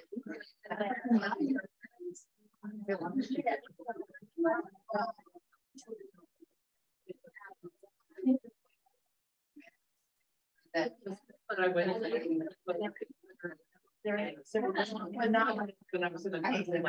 I have. Oh, yeah. I live in.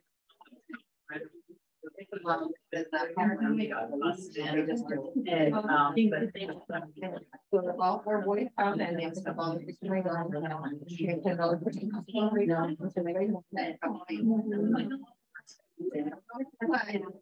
boy, they were so excited the last time they got to go and buy the trees.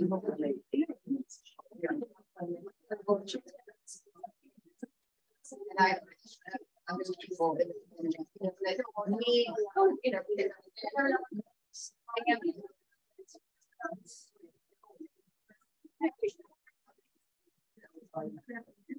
Sandy, do you have an idea how to use your telescope for next year's theme, since it's all together now and united and. We are doing a community star party again. So we did one last fall with the Waterloo Public Library because we share a school district, so it's all the same kids. And we just used a field out at the school, like a practice football field. And the Astronomical Society, if you contact them, will bring out volunteers that will bring their telescopes. We're going to bring our telescope, and anybody from the community can come and try out astronomy and see different things in the night sky. Last time we were able to see several planets. The International Space Station came by, so we got to talk to the kids about how, yes, there's people up there right now. Yeah, that little tiny dot. So we're hoping to do another star party this summer with that telescope.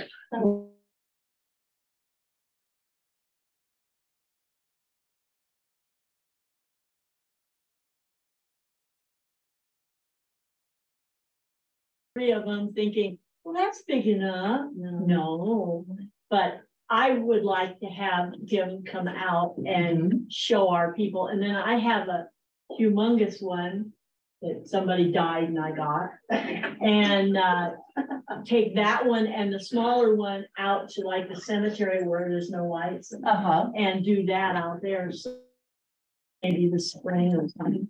He said he'd come up from Omaha and do it. Right. Be late. Yeah. Yeah. I said in January. Does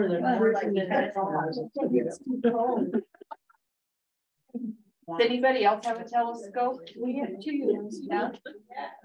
So do you do?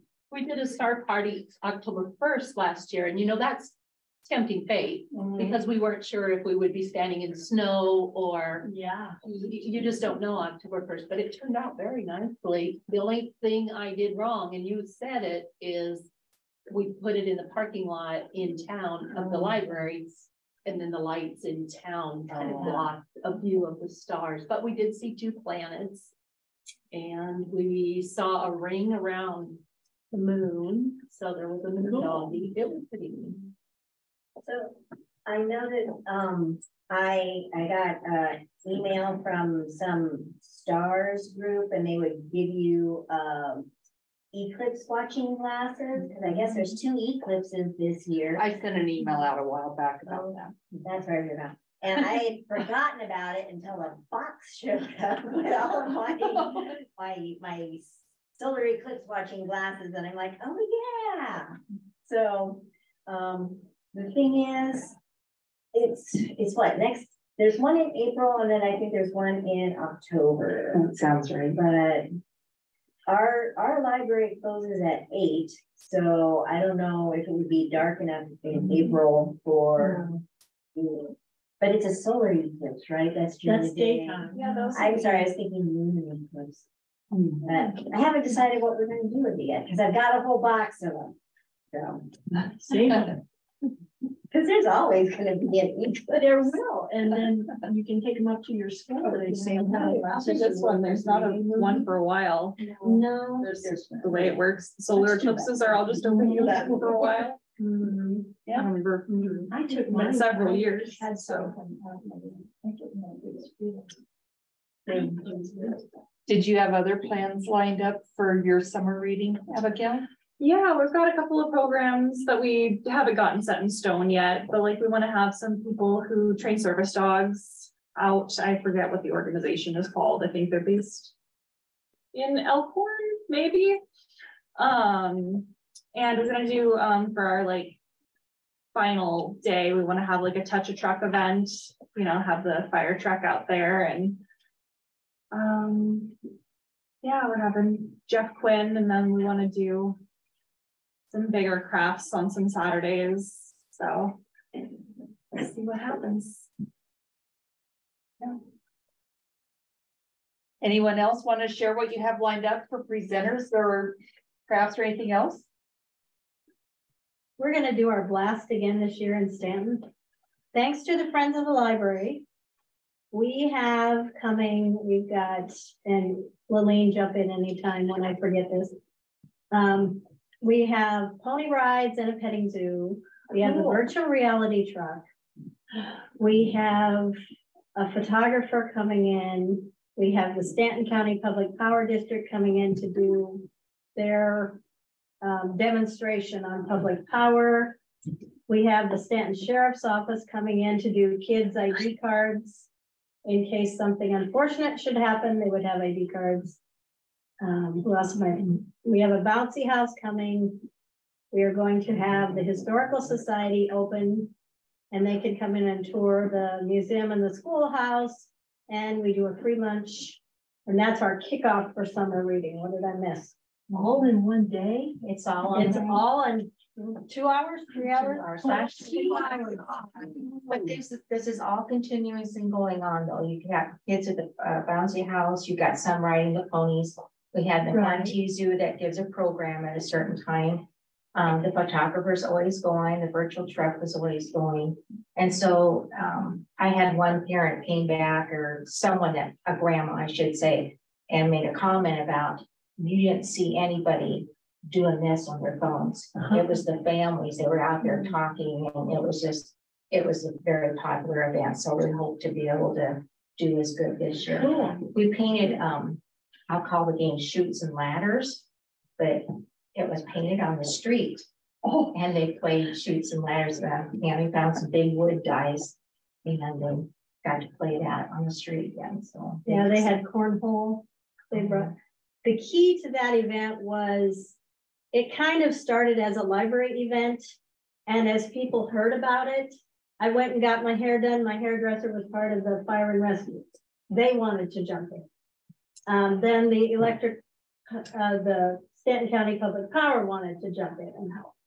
It was just, everybody was just kicking in. Scavenger hunt. Yeah, I didn't say scavenger hunt. We had them do a scavenger hunt around town. The city let us close down 2 streets for that day. Wow, cool. The Historical Society was involved. But yeah, it was because of that collaborative effort that it worked. And hopefully, because we then had our soup supper out at the Stanton, they did a Santa parade, a lighted parade with Santa. And there again, we had the soup and the soup supper with desserts, but there were probably 5 or 6 organizations there that night as well. And you had this whole crowd, but I think that was because everybody was there rather than just us doing a soup supper. Right. And if you can get that community involvement, that makes a huge difference. I don't think I'd ever do another event singly. Great. So how to do that? Yeah. When we did Tannenbaum, we have that thrift store in town, and so they did an open house on the same day that we did Tannenbaum, because as we found out with SQ150, the more events you have and more groups you have, then that just increases people. And I've never had a Tannenbaum festival like we had this year. So if I can just get a few more people to, to have events that same day. Yeah. Well, and we did discover we got a lot more donations as a result, because with the Santa thing, we had a Goodwill donation thing out, and we had a lot of people that said, oh, is this going to the blast? And because it was going to the blast, they were willing to donate. And maybe not even eat soup. Describe how you did your scavenger hunt. Cause I think that's a cool community thing. Yeah, what we did with that one was we put up, what was our theme last year? We had something anyway that we put up in every store. The bee, that's right. The bees, and each bee had a different name. And so they had to go in to whatever business establishment it was. And we had asked ahead of time, and they had to find the bee and write down the name of the bee. And then they would go from store to store to store. And we got a lot of positive feedback from the retailers on that. On the kids too, after they, more or less they went around and did all their things, they actually got to go them up to the library and pick out a book. Everyone went home with a book. So this was for kids or was it for adults too? It was just for kids. It was, yeah, in that case. Just for the family. And that I didn't take the bee down all summer. And the one little girl came in and she said, the queen bee is still there because the queen bee was at the library. So, and they still remembered. So, yeah, we hope it goes as well this year. The weather was perfect. Yeah. Story walks. Does anybody have story walks, and what kind of books do you have in mind for? What kind of books do you have in mind for the summer? I don't know how I'm going to tie in the, well, because I choose a book that has some sort of physical movement with it. Like there's a Muppets Shake a Leg, or Eric Carle's Head to Toe. You know, there's, you know, some physical movement with it. I guess I don't need to have. Well, you could add your own little things, yeah. Because Labor Day weekend is a big deal in Schuyler. And I wanted the library to participate, but I did not want to have to walk in the parade. So I was like, I will do a book walk through the park. And I got permission from the parks guy to put, I just zip tied laminated signs to various trees along the path in the park. Making the signs was a little tedious, but if you keep a hold of them, you'll have like a set of book signs with the holes already punched in them. And I'm getting to the point where I think I can cycle back and go to the first set of signs again. But yeah, and then my husband has a T-Rex costume. So that weekend we have book walk with the T-Rex. And so the T-Rex shows up at the park. Yeah, he does. And the kids and the T-Rex, you know, walk around, they read the page, and then, you know, they do the little physical movement, and then they run to the next one. And I know that there are some nicer book walk setups with like stands and like little things that you can swap out. Yeah, swap out easier. I haven't had, I mean, I like having it on the trees. That's just me. But yeah, it's a nice way for the library to do something that not really passive programming, but it's I guess outreach. The library is outside of the building, and it's a presence. Then the library is present wherever they are. With your husband there, you can get a feel how many people use it that day. Sometimes it's hard to get a count on those things if you're not physically there. We wrote a grant to get the metal, the really nice one. After tying it to the tree and sticking it in corn, there's a bunch of corn around the tree and squirrels eating it, and yeah. And we did tie books to the pool chain link fence. And so last year we wrote a grant to get a permanent one. Well, we have 16 boards up in our park, and it was trial and error. We did like 4 or 5 stories. We tried to change it out once a month and pick out a picture book that, you know, would draw a larger audience, young and old. The first couple months we had bird poop.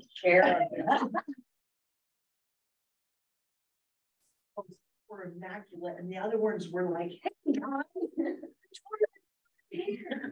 And then we actually had to like pick a day and go and clean the bird coats off, and then Day in the life of a librarian. yeah. Got sprinklers, then I had 2 sprinkler heads just hitting our book, yeah, so. Then we took it down in October, well, end of September. So we tried to get May, like when teachers are looking for field trips at the end of the school year. And then we also took the book out in September, like a back to school book. So, but the plexiglass and the books are down for the winter. So we haven't picked out new books yet. But I like the how walking. Because I am a shark.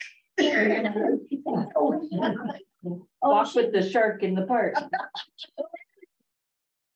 I should also tell you that we collaborated for a book walk for the Colfax County Fair. So we basically just took one set of signs and we made like a custom starting sign and a custom ending sign that included all of the libraries in Colfax County.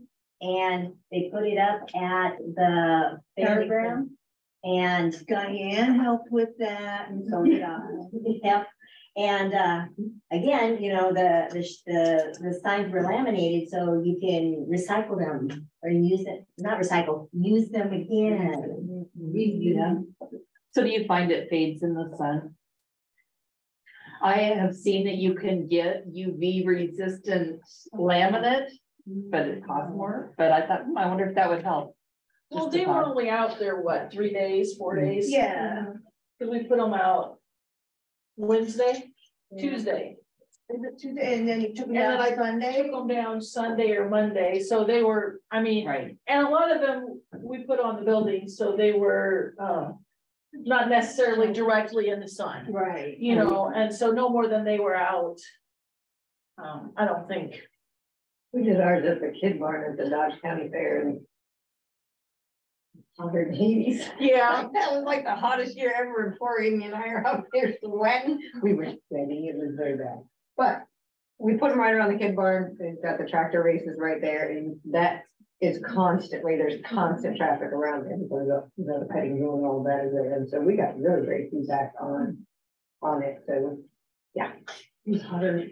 When I went to take them down, it was after the open. I was like, I can handle this.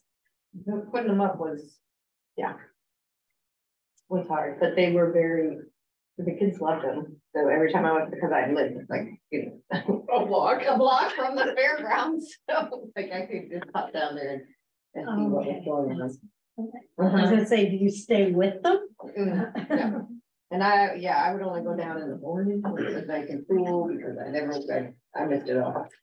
I just want to ask, what's everybody's favorite book to put out for a book walk?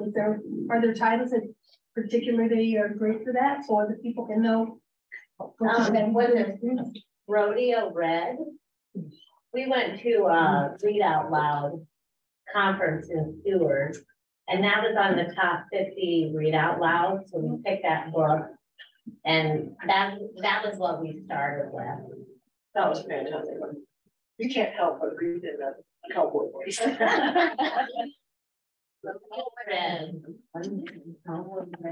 Rodeo Red.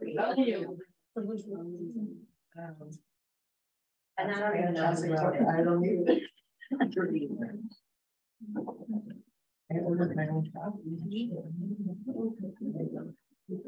And what was the name of it? The top 10 list of what? We went to the Read Out Loud workshop in Seward in the fall before last, and they gave us a sheet of the top 50 Read Out Loud. And that was on their list. And when we got the book, we're like, it was a great book. I happen to be the current chair of Read Aloud Nebraska, who put on that event. And you don't remember the book? I don't. But my trip got canceled, so I showed up anyway. So I missed a whole bunch of stuff. But I know if you email readaloudnebraska. I can't remember. Is it org? I think it's org. Or email me and I'll find out. where that list is. So are they having a conference this year? Isn't it every other year? Every other year, the odd year, so yes, there will be one this year. Anybody want to give a presentation? But if you're not familiar with Frida Loud, Nebraska, they're usually in Seward. I think they're always in Seward. And once in a while, they'll have books to give away. Or, you know, they'll give to libraries and libraries and give them to the kids. For kids to keep. Right.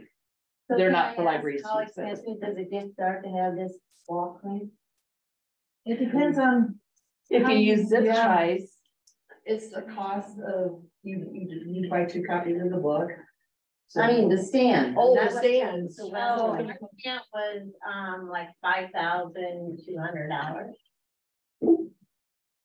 Some people use real estate signs. Yep, that's what they start out. Or a stick with a sign, like a garage sale. Yeah. Well, I Dakota City used plungers. I went to their building. Okay. In other words, I need to get a grant. Yeah. You want those 50 ones. I do. No, I don't do anything now. Yeah. Okay. I'm assuming you then have to contract with the publisher or something for permission? You just have to buy a second book. If you're not copying it. And you're not copyrighting it. You just cut the book apart. You cut the book apart and put each section as you go. But you'll have to have 2 books because you have front and back. Back pages, yeah. Well, And it seems like Julie at Waterloo, before Abigail started, it seems like when they started theirs, Laura and Numeroff, it seems like she donated a couple copies for the story walk. No, it was the Sheep and a Jeep author. Oh, okay, Bruce Arendt. Yeah. He donated books, Yeah, okay. we have some that are like this big too, that are just like sitting around. We're like, what are you doing? So it never hurts to ask But an yeah, author, all the words they do is say no, or ignore you, but That one guy from Omaha, I'll bet would go along with that. that is who we were talking about. Yep. Yeah. Yeah. He didn't do it. What's his name? Or, I don't know, whoever did Sheep and a Jeep. Speaking of this, Mr. Simpson's people. Bruce Arendt. Yeah. And then. Oh, I know. They know where to go yet, so that's. Yeah. Now, we did one downtown. Ann, you've been quiet. What are you doing this summer? I don't know yet. I'm just at the beginning. I'm having to It's be not in March town with the Norfolk Library. We scheduled that. If anybody has entertainers, let me know because I'll be looking for a few more. We probably won't kick off our summer reading until the first week of June because Pender is the site of the Cattleman's Ball this year. So if you want to, the Cattleman's Ball is in Pender or near south of Pender at the Weaver cattle feeding place. And that's happening the second and third, the first weekend of June. So everybody will be focused on that. Oh, yeah. Yeah, so, and it will be all people helping. We'll probably do like we normally do, kindergarten through 6th grade, 2 separate programs in June. And then preschool, and then we have a little Sprout daycare that comes over in July and wrap it up in August after the fair.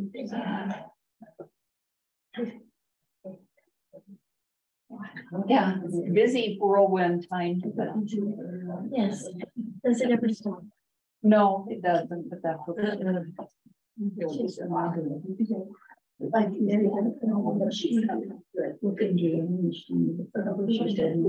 everybody gonna start saving your cereal boxes to make looms to hand out to everybody? I'm curious. Actually,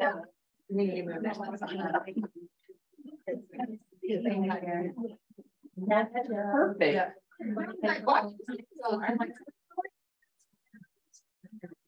Right. And if you put it out on Facebook, you will get another copy. well, now it was like board meeting. Now my board members will be At least they're involved. I have a great boards. We have some that do come to the library. I know.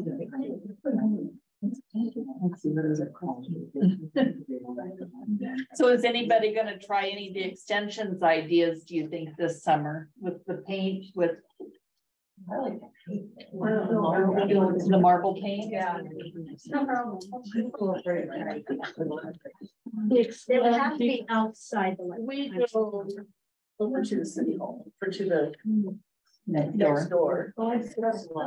It's tile. The only place that's tile in our building is the meeting room and the workroom, and then the police. Take them back. Yeah, I think Jason. Do you do programs outside sometimes? Does it work?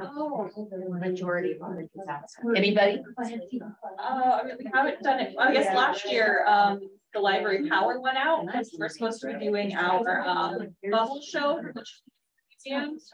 And so they just did that outside, and it worked really well. It was still daylight, so that worked. And this year we're planning on doing a tie-dye event. I forgot about that. But Do tie-dye as part of the kickoff, maybe, or sometime.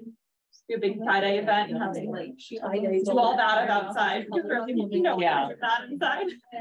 yeah, we, back when I was public library director, we did tie-dye, I think every year because I loved it. It was fun. Yeah, our director really loved it. But it was always outside. Yeah, you're learning. Quite as hot as June, so hopefully. Well, you never know, but yeah. Anything involving animals must be. Right. I know that. No, that reptile guy will do it inside. Reptiles and more. He's from Norfolk. Yeah, he'll do it inside. But it's like, oh, no, outside. Thanks. Well, because I checked them, like checks,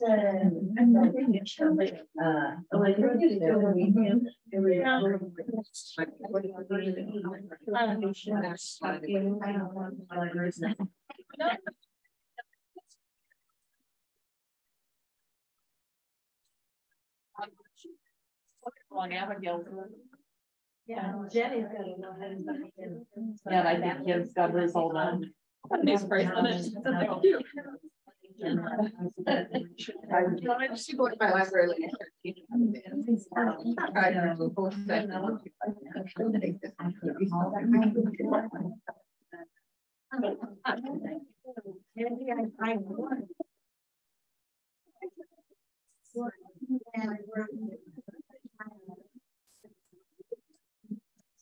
Everything stay beyond, yeah.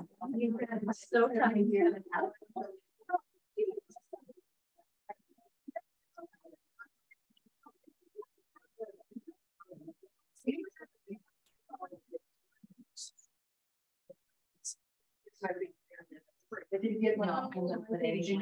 Yeah, I know mine is. I just like.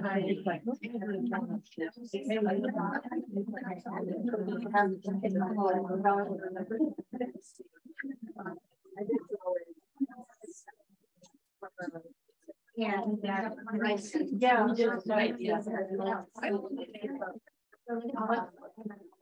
Yeah, yes, looking for books. And does anybody else have anything you want to add, or okay, any topics we missed? Maybe when the extension comes, like remind them that we're librarians, we're not like that. We're not as outgoing as some. Oh, I feel like we are. Maybe not. I feel like in my environment, I'm super outside. They came to my library last year and did one program. Yes. But as far as you getting up and meeting. Oh. Yeah. Actually, Emily come for the last one.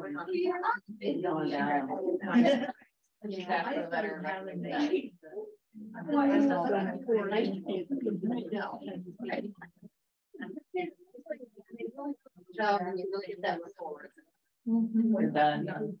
I'm beating on that. Just got done telling you that again.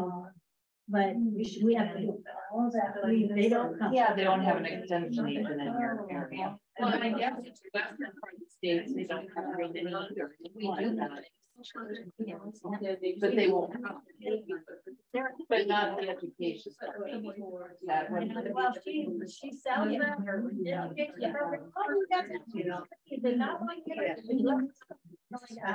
everybody. Right.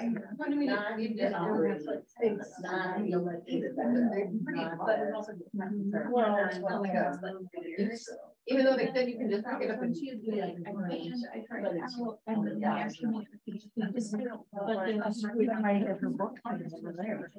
last year, but What are these books, Stephanie? Books there? Oh, just overflow. So if you want any of these. Yeah. Because you're not. And they don't. All those books are different. Yeah. Well, everyone's welcome to stay and visit as long as you want. I'd probably talk out. But be sure and tour. Yeah, take all Stephanie's books. Tour her library. Take all those books over there. And look at Sally's books. And don't forget to fill out your evaluations. Be kind. Tammy, don't forget our phone. Yeah. Should I try to put it in?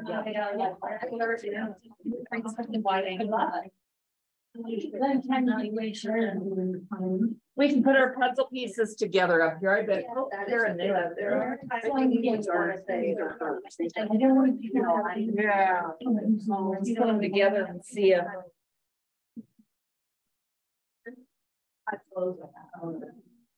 Oh my goodness. And like you did strike it down and on the.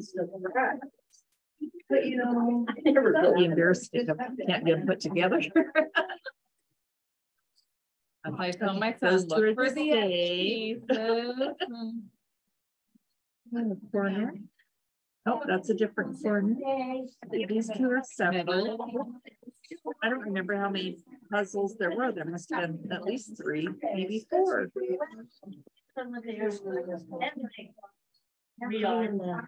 Not good. They're not regular.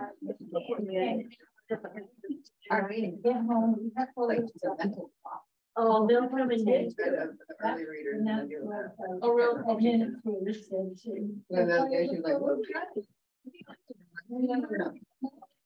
Well, Sally dried it out. I didn't know what it would be like Saturday. Yeah, poor lady, my husband broke in. Aren't they? It is. So I said, I hope I'm able to put that together. Wouldn't that be embarrassing? I'm gonna be leaving. Let's see. We need to make it a challenge or somebody else. Right. Yeah, see if we can put these together. I'm still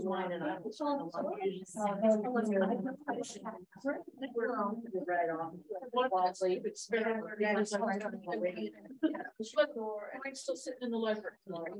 I'm serious. I bought it. I was not going to buy it. I wasn't going to either. And then I had somebody request on. I don't know if I can't find my other piece. Uh-oh. Yeah. And it's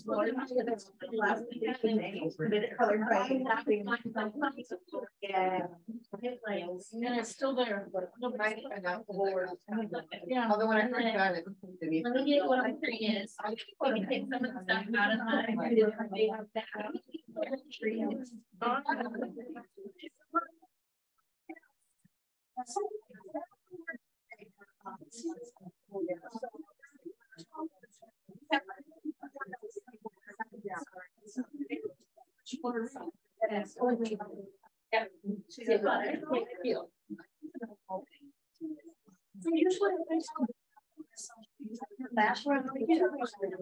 There are people at 2 places that are making meals that always have their book, their favorite book. And we see them be on the same track. So I usually get from those lists. And then the school librarian was looking at the day, she goes, you have, not to think like books, I'm thinking, like doing something right. Well, because we have